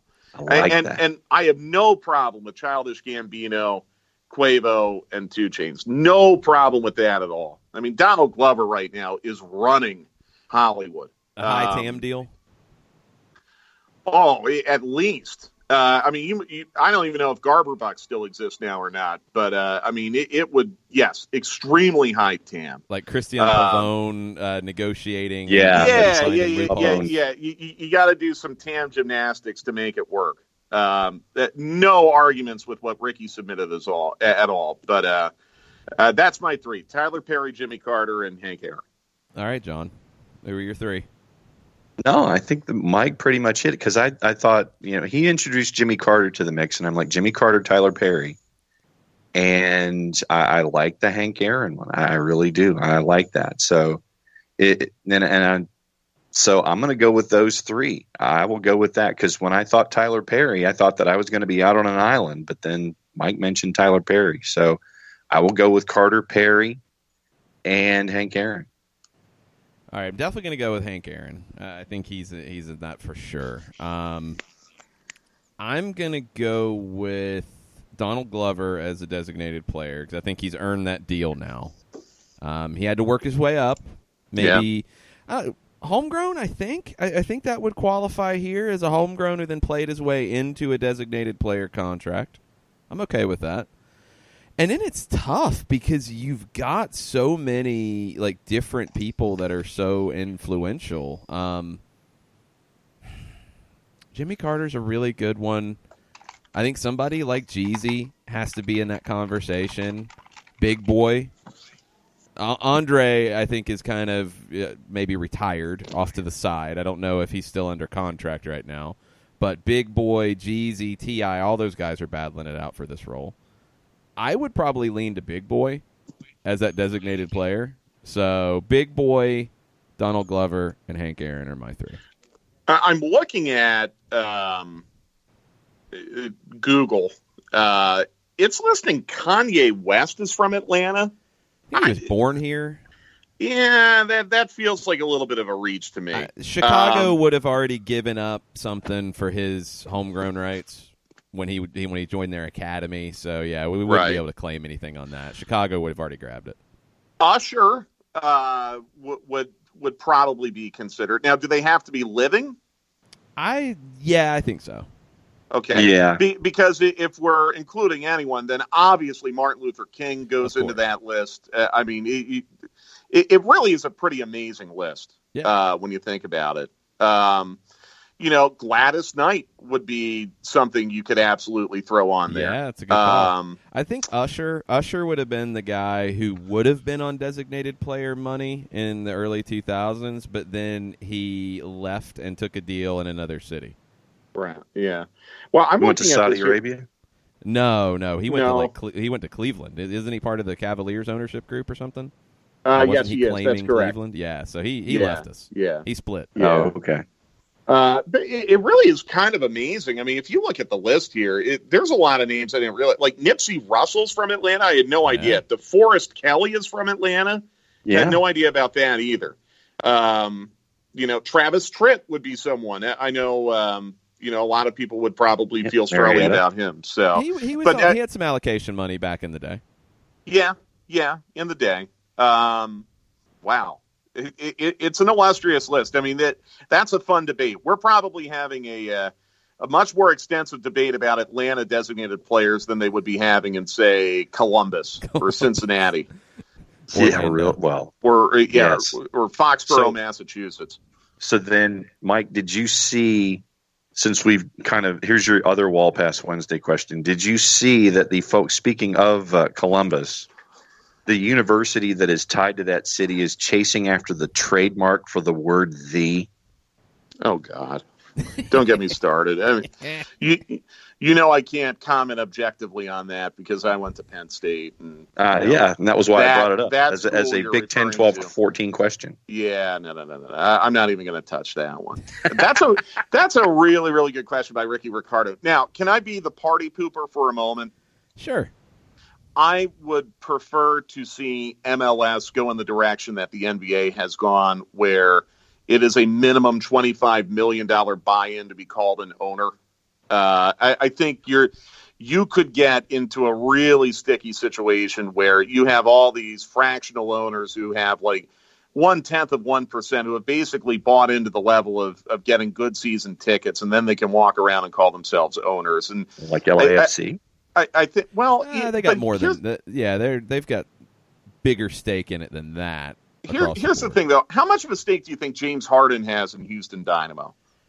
I think they actually said. I want to say it was 5%.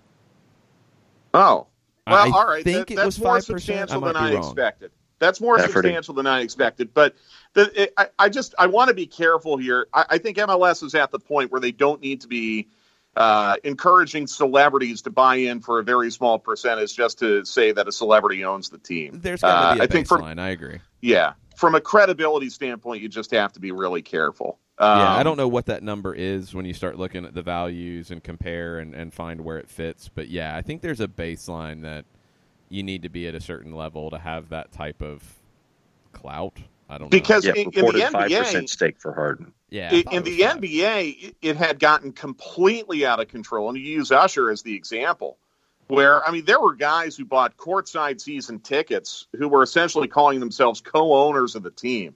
And you'd open the media guide for, like, the Indiana Pacers, and they would list 40 different owners. And it had gotten completely out of control. So basically the NBA said you can have no more than 25 people in your ownership group, and they have to be bought in for at least 25 million or 1% or something like that. So I would like to see MLS be a little bit cautious here. Don't put your credibility in peril because you want Will Ferrell and Russell Wilson showing up at governors' meetings. Well, see, I think actually in their cases, I think Will Ferrell and Drew Carey and James Harden and I think in Seattle, from what I can tell, with Russell Wilson, Sierra, and McLemore, they've all got around at least 5%. I think that's kind of your baseline, and that's then that's good. Yeah, that's good. Around that, that's then good. I have no problem with it. Yeah, I'm with you though in concept though. I think there has to be a certain level of expectation out of that. What did you think, Mike, getting back into soccer briefly, about Wilmer Cabrera and Mike Petke? Really, really sad about both for different reasons. Mike Petke, they had no choice. They had to do it. His behavior was unacceptable and inexcusable. I mourn for Mike Petke, and I mourn for U.S. Soccer because he's a damn good coach. And I think he's going to find it very, very difficult to get another job because of the circumstances that led to his dismissal. And that's really sad to me because that's one less good coach that we're going to have in the coaching pool now in this country. But he did it to himself, and RSL, I thought they handled it about as well as they could. The Wilmer Cabrera thing, that bums me out for a different reason. I think Houston, obviously, they were probably looking at what they had, and they had to ask some tough questions of themselves as to where they were going as a team, and if they had reached their ceiling with Wilmer Cabrera, and if there's another level to which they can go under a new manager, and maybe they felt that Wilmer Cabrera would not be part of that. I thought Wilmer was an outstanding manager. I thought Houston played exciting soccer under him, and I appreciated a lot of the honest, refreshing things that he would say before and after matches. I will miss that, but I think Wilmer Cabrera will end up somewhere else one day. I think he's a good manager. So the Petke thing, it's tragic because it's something that he did to himself. And like I said, I think there's a very real possibility that his coaching career is over, at least in professional soccer. And that is just such a shame because it was completely avoidable. And it sounds like that anger management has been an issue for him. And I hope that he gets the help he needs to deal with that. It's sad all around. It's really interesting in Salt Lake because they played very well without him, and all of a sudden now they're way above the playoff line, and now maybe knocking on the door of having a home game in the first round. And if they have a home game at the Riot, look out because they've been extremely hard to beat in that stadium this year. See, this is where the West gets interesting as we wrap up, Mike. RSL's in 6th in the playoff race, but you've got Portland that's in 8th and has home games crazy coming up. 10 of Portland's last 11 games are at home, and the road game is at Kansas City. Yep. It's pretty crazy. And past Portland, it's Houston now with an interim. It's Kansas City, who just can't seem to get it together. It's Colorado's 10 points back. They're probably too far. But 2 to 8 in the West is separated by 5 points. Yeah, I think there's going to be a lot of movement within that group, and everyone's expecting Portland to move up, and I think that's reasonable. The team the team I'm looking at that might be on the verge of taking a tumble is San Jose. They look like a team that is running out of gas to me. Jared Smith just threw things when he heard this. Yeah. No. And Gwen just barked at you, so I'm just saying. Yeah, sorry, Gwen. Sorry. Yeah. No, tell me if you agree. They look like they're running out of gas to me. And they have played a very exciting brand of soccer this year, but they're not a young team. And they have some travel coming up, some very difficult travel coming up. I think they have to go to Philadelphia and obviously they go to Atlanta. So if I'm looking at one team in that group, 2 through 8, that might be about to tumble in the same way that Montreal has tumbled a little bit in the East, it might be San Jose. I could be totally wrong about that. In fact, I hope I'm wrong because I'm pulling for the Quakes. I like the way they play. I'll tell you who I think is going to tumble out, and you're probably going to be surprised. Galaxy? They're close, but Seattle. That's who I would have said. Seattle. Wow. I think Seattle's going to fall out. I think with their issues at center back, you have to get Arriaga now into the flow. You don't have Torres for a long time. You've added some pieces, but how long does it take? They haven't really been that great since we saw them, about a month ago. And it's just, I think Minnesota's better. I think San Jose, there is some concern about the legs at this point. We'll see if they can find another gear. RSL and Dallas have the pieces to be at the bottom of the race, and I think Portland gets into a home playoff game. Seattle's remaining schedule is brutal. Mm-hmm. At Salt Lake tonight, at Galaxy Saturday, at Portland next Friday. Home to Galaxy, at Colorado, where they might get the plague. Then they come back home. Good news. But the bad news is they host Red Bulls and Dallas. Then they have to go all the way across on a short week to D.C. then go all the way back across the country to play San Jose and finish with Minnesota. They have the worst schedule coming in.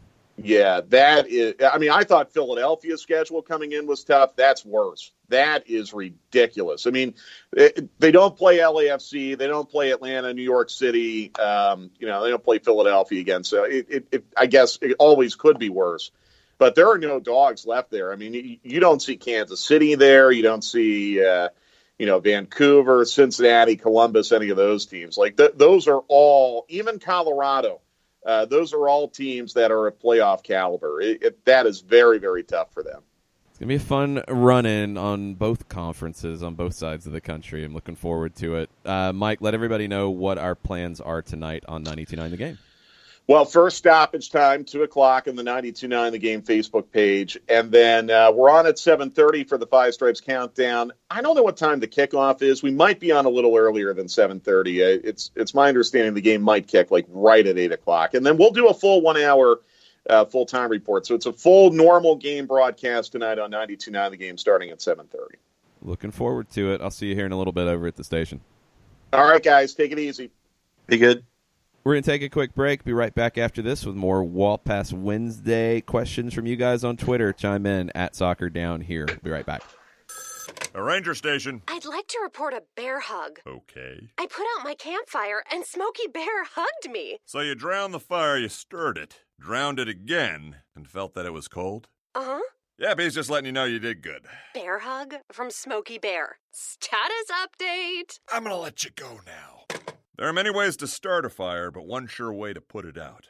Learn how you can do your part at SmokeyBear.com. Sponsored by the U.S. Forest Service Ad Council and your state forester. As a business owner, you know that every year brings new challenges and opportunities. The success of your business demands expertise and focus. And Country Financial can help you keep that focus by helping ensure you have the right insurance protection in place to meet your goals. Jason Wright can help you create a customized insurance plan that has coverages designed just for your business. Give Jason a call at 678-568-6871 or reach him on Facebook at Jason Wright Agency. Coverages vary by state. Policies issued by Country Mutual Insurance Company, Bloomington, Illinois. This is what matters. This is beyond X's and O's. This is the difference mutual respect makes. This is what character looks like. This is what defines us in Georgia. This is sportsmanship. School sports. It's not the outcome that matters most, but the way the games are played. This message presented by the Georgia High School Association and the Georgia Athletic Directors Association.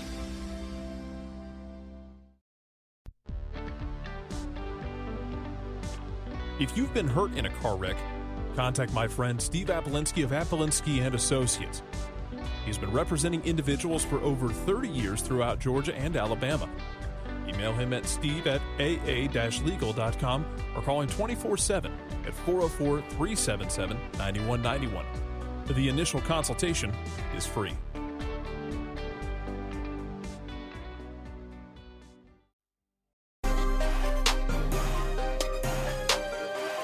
Welcome back. Soccer Down Here, August 14th edition. It's a Wall Pass Wednesday. It's a match day Wednesday. Campeones Cup tonight at the Benz. What do we have on the Twitters, John? We have questions upon thoughts upon questions, and we'll start with Matt Wagner. What are the odds if Goose doesn't start tonight, we could see Brendan Moore over Can? How much has Moore even been playing this year? I haven't seen him on too many of the lineups for the twos.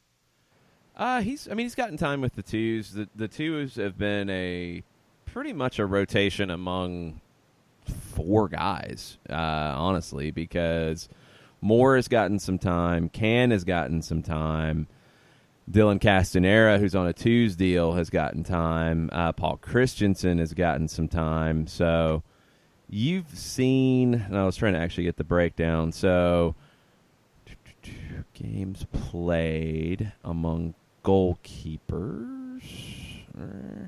All right, so Christensen has not gotten time. I was wrong there. He's been in the 18 a bunch. Alec Can, Brendan Moore, and Castanera have all played a good bit for the twos. And Can has started 3 times. Moore, I'm scrolling. I do not like how USL does their stats, by the way. If anyone is listening from the USL office, it's It's awkward. Moore has 5 starts, and Castanera has 14. So Moore's actually gotten more time than Can. Can had an illness, I think, at one point. I took him out of some games. I could go either way, but I think Brad Gazan gets the start. I don't see any change up there, honestly.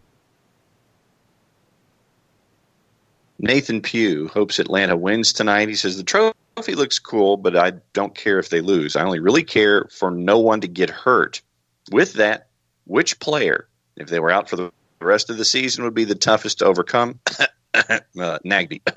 Hashtag Wild Pass Wednesday. No, I actually disagree, and it's not a knock on Darlington Nagby. It's just you have options in that position. I think your two that would be the biggest loss would be Brad Gazan and Joseph Martinez. Because if you don't have Brad Gazan, you're turning to a goalkeeper who hasn't played in MLS and Alec Can since 2017. Or no, did he play one game last year?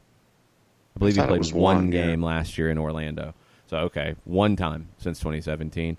Or Brendan Moore, who hasn't played in MLS. So, it's a big difference. And with Joseph, we know how important he is to this team. I think you can find ways to make it work, but those are the two that are the hardest to lose, in my opinion. Daniel Price has brought in his prize picks. We'll get into that later in the show. Oh, let's get into it now. The Colonel. Okay, we can get into it now. I have the board up. All I have right. 8 players on the MLS board on prize picks. And if you hear us talk about prize picks and you wonder what it is, you can go to myprizepicks.com. You can download the app. You sign up and you make a deposit and you use the code SDH. 25% of that deposit will get matched. It's daily fantasy and it's easy. You're picking over-unders on point totals. And for soccer purposes, it's 5 points for a goal. It's 3 points for an assist. It's 1 point for a shot. It's 1 point for a shot on goal. You lose points for yellow cards and red cards. Player has to start the game to be eligible. Pretty easy.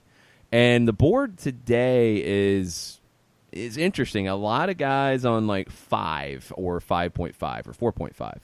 So Felipe Gutierrez against Orlando, 4.5. Nani, 5.5. Darwin Quintero against Colorado, 5. Kai Kamara, 5. Albert Rusnak, 5 against Seattle. Raul Ruidiaz, 8.5. Diego Valeri against Chicago, 6. And Zlatan against Dallas, 11.5. So, Daniel's ideas, and he's going with the over on a lot of things tonight. Okay. Over on Zlatan. Ooh, no. I don't like that one at all, Daniel. Sorry. Over on Nani. I can see that. Over on Quintero. I like that. And over on Valeri.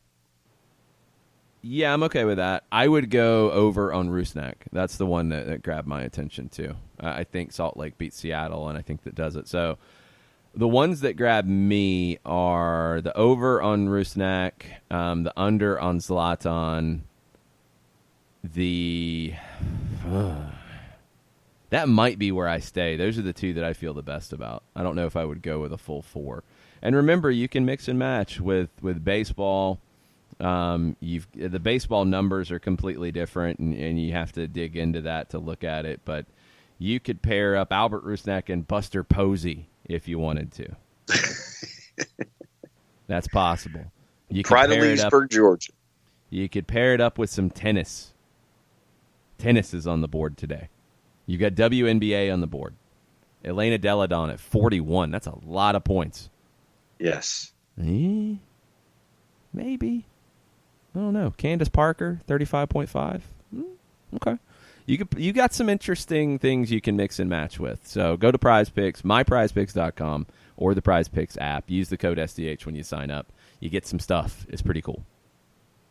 And Daniel does give his rationale for each of his selections for those of you who wish to follow along in his footsteps when it comes to @Prize Picks on the Twitters. Yeah, I'm not with you on the Zlatan one, Daniel. Sorry. The Colonel, Morning Colonel, says one of the few problems we had with Tata was that we got so little from him in the press. Problem solved. FTB's a genius on many levels. Hashtag Wild Pass Wednesday. That's definitely different.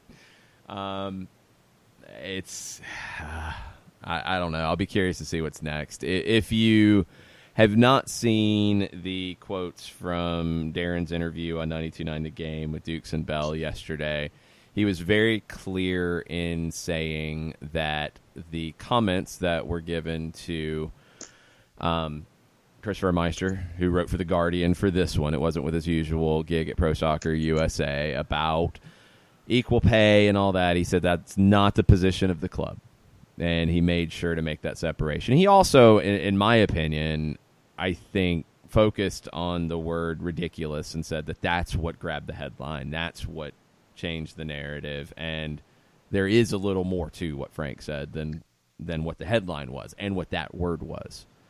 We've talked about it so many times, and I really do hope that for the long-term sake of the women's game that this conversation can be had in a rational way, but it just cannot be had right now because you can't get into the substance of it. It's not an easy situation when you're dealing with the Dutch FA. It's not an easy situation if you're dealing with the U.S. Soccer Federation. It's not an easy situation when you incorporate the professional leagues into it.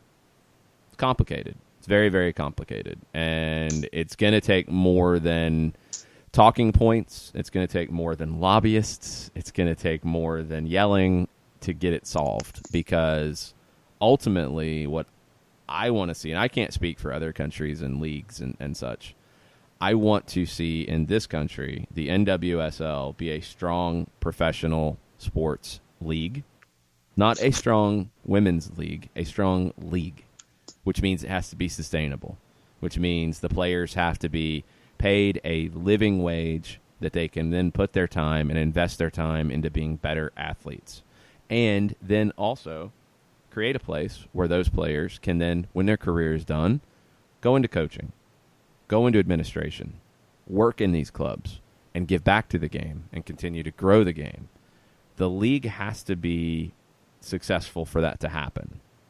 And yes, when you get into revenues, there are questions about that, and that has to get better. And there has to be, like Doug said, there has to be increased spending on marketing, and there has to be increased investment in making everything accessible. Because I keep going back to that study that we talked about this summer, John, where the biggest impediment for soccer fans to become supporters of the women's game and hardcore fans and emotionally invested, it's access. Mm-hmm. It's access. And we've seen it here in Atlanta. I think in Atlanta, the Atlanta is Soccer City, USA, because there's constant conversation about the sport and especially the local team in the city. That doesn't happen in other cities in the United States for successful MLS teams. But on the women's game, it's the same thing. If you have content, if you have games available, if you have interviews being done, if you have things being written, if you have conversation about the team and the players, people become more invested as fans. And if you become more invested as a fan, as a supporter, you're going to spend more money. And then it all continues to grow. That's how it gets sustainable. Those are the issues here. Those are the important things, and those are the things that I really hope that U.S. Soccer, the U.S. Women's National Team Players Association, the NWSL in this country are thinking about instead of making headlines, because that's not going to change the nitty-gritty of it. That has to be better. Has to be better across the board. Seconded, sir. Don't forget to go to @JBailey86, vote in the Bailey Daily for the SDH Copa Especial. And the notes are always the same. Selections are the same this go around once again. Win by 2 plus win by 1, win or lose on PK, or lose outright. So go to JBailey86, vote on the Bailey Daily. Mr. Green says Atlanta wins 5-4 in penalties. Mo Adams for the good guys. Club America sends one over the bar to win it for Atlanta United. It's going to be tight. I just feel like penalties are going to happen here, because they always happen in these games where you don't really want penalties. I mean, you're not going to have extra time, which is good, so you're not going to play an additional 30 minutes. I don't think either team would want that. It goes straight to penalties. That's a good thing about the competition of it. But, yeah, I think it's going to be a competitive match. I think both teams are going to play. I don't think you're going to see bunkering. I don't think you're going to see negativity. I think both teams, whatever the lineup is for Atlanta, you're going to see a team that's fired up and wants to win this and wants to win in front of their fans. I think it's going to be a fun spectacle for the league, for both leagues, and for the game. Tafka, who is working on his opus, says that Gressel and Miram do not need to play more than 30 minutes today. That wingback position requires more exertion than any other on the field. Yeah, I mean, I'd probably lean to that. I don't know what the number is, but I'd like to limit their minutes if possible. To do that on the right side, you're going to have to move Franco Escobar out to the right wing back. That's possible. You can do that. You've got center backs that can slide in to replace. That's cool. On the left side, you're going to be turned into a Dion Pereira, who is going to have to deal with a veteran in Paul Aguilar for Club America. One of their players who has the most appearances in club history, knows what he's doing, has played in World Cups. He's going to make it difficult when he gets forward for a Dion Pereira. It's a tough matchup, but it's an opportunity for Pereira. And maybe, and I totally agree with Darren and what he says about the difference between USL and Atlanta United in a match like this, but maybe you can get 30 minutes out of Bello. The fact that he went 70 in USL is great. That doesn't translate directly to 70 here, but maybe you can get 60 and 30, maybe 60 for Dion Pereira and 30 for Bello to finish it out. That'd be great. You'd love to see him if he's able to give you anything. You'd love to see it. He would help you a little bit defensively too, because he's just more of a natural defender than Miram or Pereira is on that side. And you're going to be dealing with, if Club America plays it the way that I'm thinking, if it does turn a little bit of an empty bucket, if Ibarra and Ibargüen kind of cut inside and want to come in and combine with your forwards, that's going to leave space for your outside backs to overlap.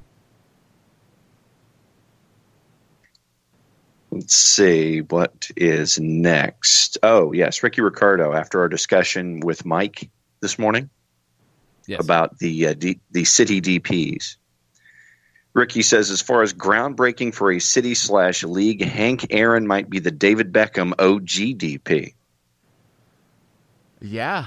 I mean, in terms of people who are still living and still would be on a designated player contract, yes, I completely agree with that. So you go back and you look at it at that time, and as I've kind of dug into Atlanta Chiefs stuff from that era and caught like the late 66 through, like 68 run of the Chiefs, you got to remember Atlanta didn't have major professional sports until the Braves in 66 and the Falcons in that fall. The Hawks didn't come till 68. The Flames came, early 70s? 71, 72, I believe. Something like that. Yeah. The Omni was built around that time because that's when the Chiefs came, because the Hawks played at Georgia Tech when they first arrived here in Atlanta. It's not that old. Before that, you had minor league baseball, the Atlanta Crackers, for a long, long time. You had college football. You had college basketball, and college baseball was a thing too, and that was it.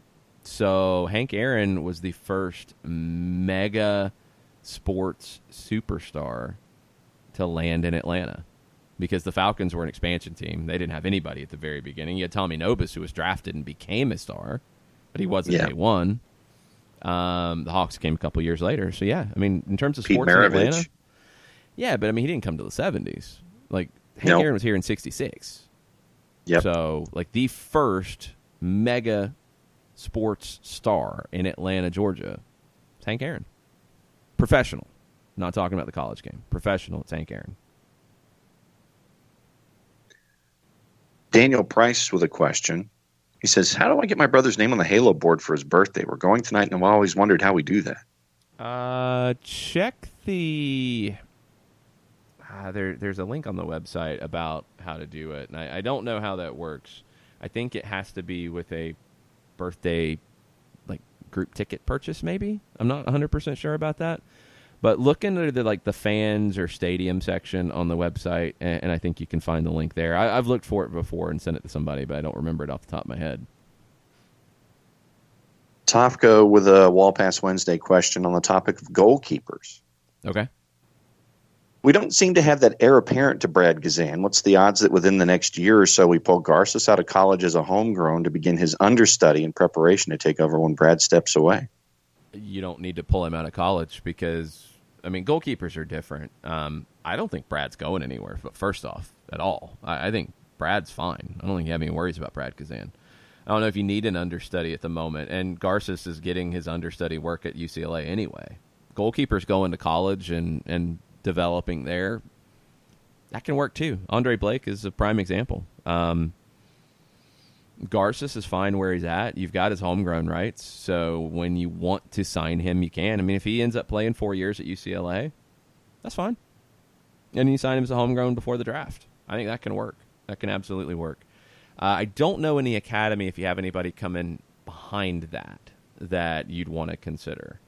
I don't think there's a standout just yet, but there could be. We have seen Marquez Pucarin get a 18 appearance for Atlanta United 2, so he's one to keep an eye on. Garces would be the next in line for me, long term.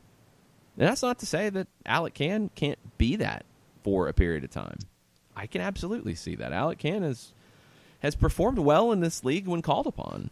It's really hard to find fault. I don't know if he's a starter in MLS on a 10-year basis.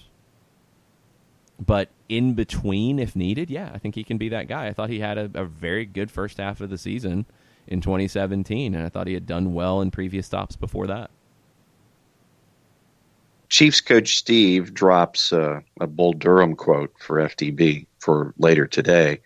But on a bit of a side note, for those that don't follow at Chiefs Steve on Twitter, it was one of his players that he has coached who got to walk out with Joseph on the weekend.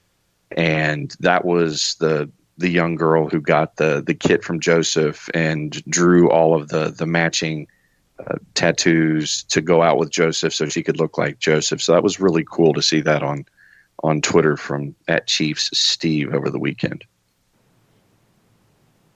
And Daniel wants. No. You left the actual tweet that he gave out. Oh, glad to be here. Hope I can help out the team. Yes. I think, and I don't know if tonight's going to happen, but I think it'll probably be a little bit more than that. And Darren kind of hinted at that too, that he said Frank will have to explain his comments. And he talked about the word ridiculous and said, I think that with English being his second or third language, sometimes his words get misinterpreted, but nevertheless, those were unwise words to use, and Frank will have to explain his comments. And I think he will. I would expect that. I don't know if it happens post-game tonight. Maybe not the place, but maybe the next media availability. This can be addressed and hopefully put to bed because it's a distraction. Yeah. Yes. Daniel wants to know what your rationale on not going over on Zlatan is, considering how many shots he took last time. I don't think he takes that many shots against a team like Dallas.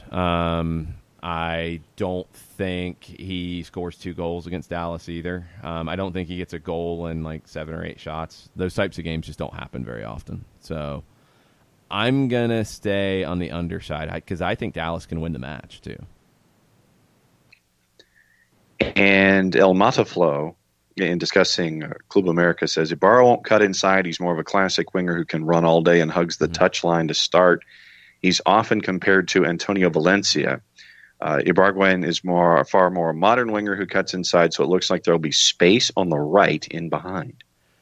Yeah, no, I agree. I think the thing that could change it is if, and I want to see how Martinez and Martin play, because if there's a gap there in the middle, I'm with you. Ibarra is somebody who's going to be more on the touchline, but if there's a gap, because Gio Dos Santos likes to sit in that gap, he doesn't want to be a true 9 or a true 10 exactly. He's kind of in between a 9.5. If Martin and Martinez are both up top and there's a hole, somebody's going to fill it from time to time. And it probably would be more often to be Ibargüen, but Ibarra could come in sometimes. And maybe it's a little bit more of a diversion, but it's going to happen from time to time. I want to see how this comes out. I really do for the Club America side. I mean, I don't watch them week in and week out. You know the talent that they have, and they're in an interesting spot because they've made a couple of big sales this year. One big financial sale that it was not a big financial sale, but a big absence is Oribe Peralta. He was just a big focal point for this team. Wasn't really performing at that level anymore, needed to go. He's gone. Edson Alvarez to Ajax. Agustin Marchesín is gone to Porto. Mateus Uribe is gone to Porto as well. And you're talking about a lot of money. You brought Memo Ochoa back. He's not healthy. Just came to Mexico City yesterday. You saw the footage. People went nuts in the airport. Absolutely nuts. I think they're going to go add somebody else too. And this is something that has been talked about after an injury that has affected it with Nicolas Castillo. He's out with a fractured fibula. You're hoping to get him back in November. There's talk about what do they do? Do they go out in the market? Do they get somebody? There's still talk of Kaku leaving the Red Bulls to join Club America. I think he got back on social media, which is always a mistake if you're Kaku. Yes. He got back on social media and said something about waiting for Club America to come get his pass or something or other. So they're not done building. They've still got a little bit of time in their window. You've also had some rumors and things about Rodriguez and about Martinez, and they're getting attention. I don't think they're going to go yet. I don't think the club could really afford to lose those guys in this window. But eventually, it feels it's not a rebuilding year, reloading year maybe in some ways. It's an interesting spot that Club America is in coming to Atlanta tonight. They're not as dominant as they have been. And I think historically we've always thought of that yellow shirt being, the prime team in Mexico. They've won more league, more cup, more CONCACAF titles than anybody else in Mexico. But they're not that team anymore, Or at least right now they're not. Yeah, I think they can be had. Well, they can definitely be had. I mean, that's the other side. Is I think the flip side is that you look at it as, well, it's an MLS team against a Mexican team. There's no chance. And I don't think Atlanta's your average MLS team in that regard. I think when you compare player to player, this is a team that can stand up with Club America. Absolutely, especially right now, because it's not the Club America that you're thinking of from 5-10 years ago. I'm really intrigued to see how this goes tonight. I think it's going to be a lot of fun because you got two teams that are kind of trying to prove how good they are in this. Mm-hmm.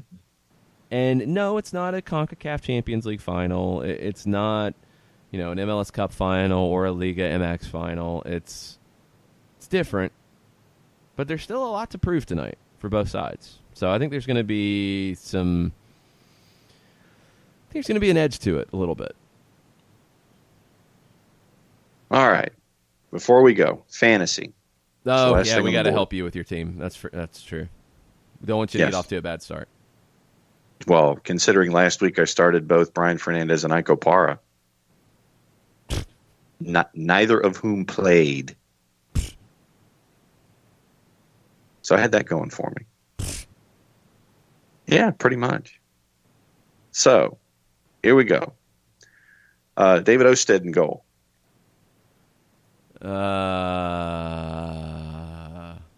Why? Double week.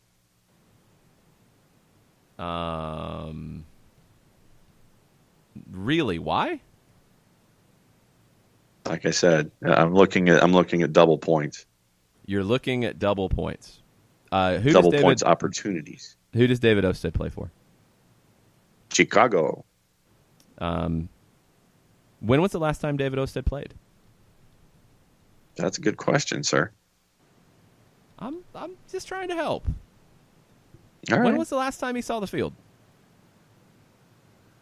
Efforting. He played in the Leagues Cup, which doesn't help you. Okay. His last appearance was June 28th. Or no, he didn't even play that time. He was just on the bench. Fine, I'm going back to Eloy Room then. Yeah, you're going to have to because Kenneth Kronholm has taken the job. All right, fine. I'm trying to help. Backline. Opara, Metanier, Ziegler, and Elliott. Okay, so you got to think about the double match weeks, and you got to think about good matchups. So you're going Icopara when they're in Orlando, and they host Kansas City they host San Jose on the weekend. Colorado. Oh, sorry, yeah, wrong one. So okay, you're only getting one game out of Opara. Sorry. I'll get 2 on the list. Okay, they got Orlando Colorado and Colorado tonight. Sorry, we're mixing it up. I'm mixed up completely. I had flashbacks to Icopara and Kansas City, so I'm no help today either. Both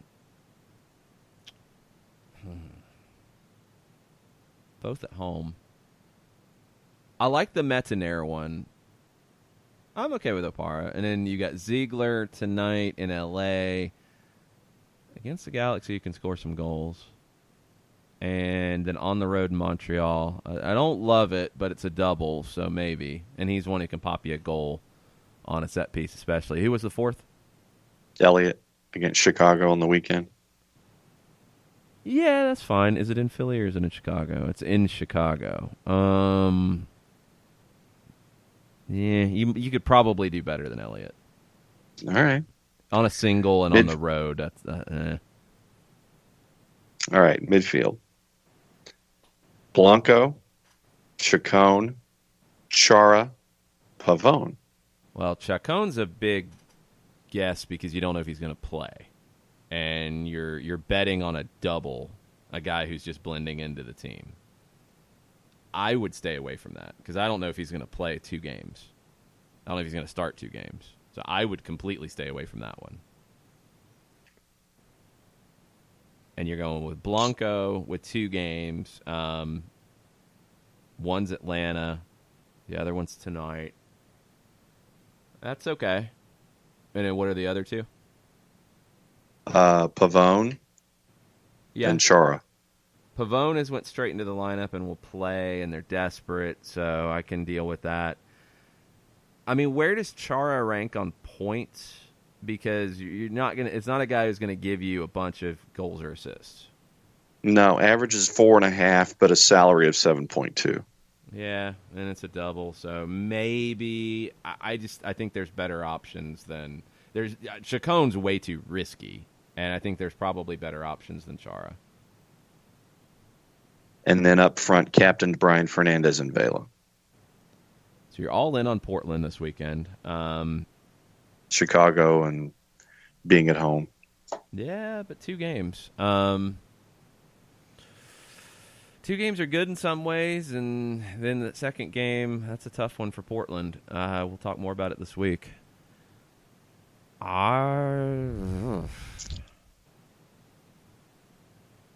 Yeah, that's a decent captain. I can't argue with it too much.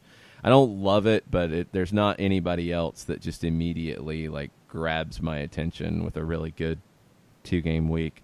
I mean, unless you're going to go Zlatan, because he's got a lot to prove as well. True. That would be the other way I would play it, depending on financials. Well, there you go.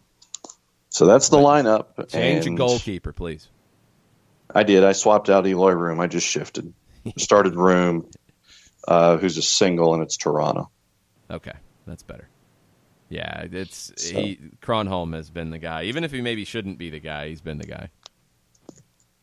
So there you go. And staying in the upper third of the fantasy league is my goal, as always, in the year.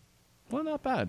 Hopefully you can keep that up, and we'll have an update on the Fantasy League presented by Jason Wright and the Jason Wright Agency later in the week. I'll have something for you guys on Twitter. I don't know when or where, how it's going to look just yet. Won't be doing a tailgate show.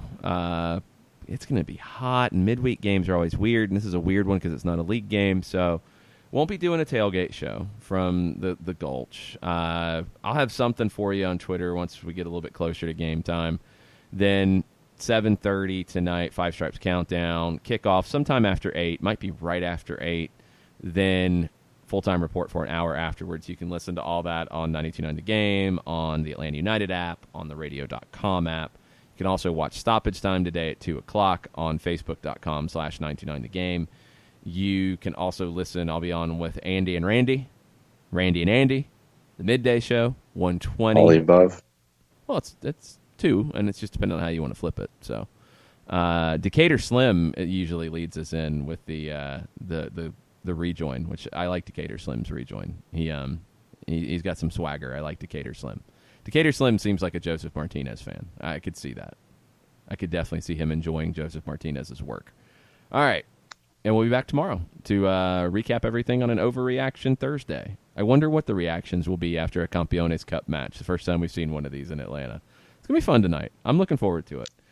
Hopefully you guys are as well. Hopefully we'll see some of you down in the Gulch and the stadium and listening on Twitter and chiming in on our pre- and post-game coverage on 92.9 The Game.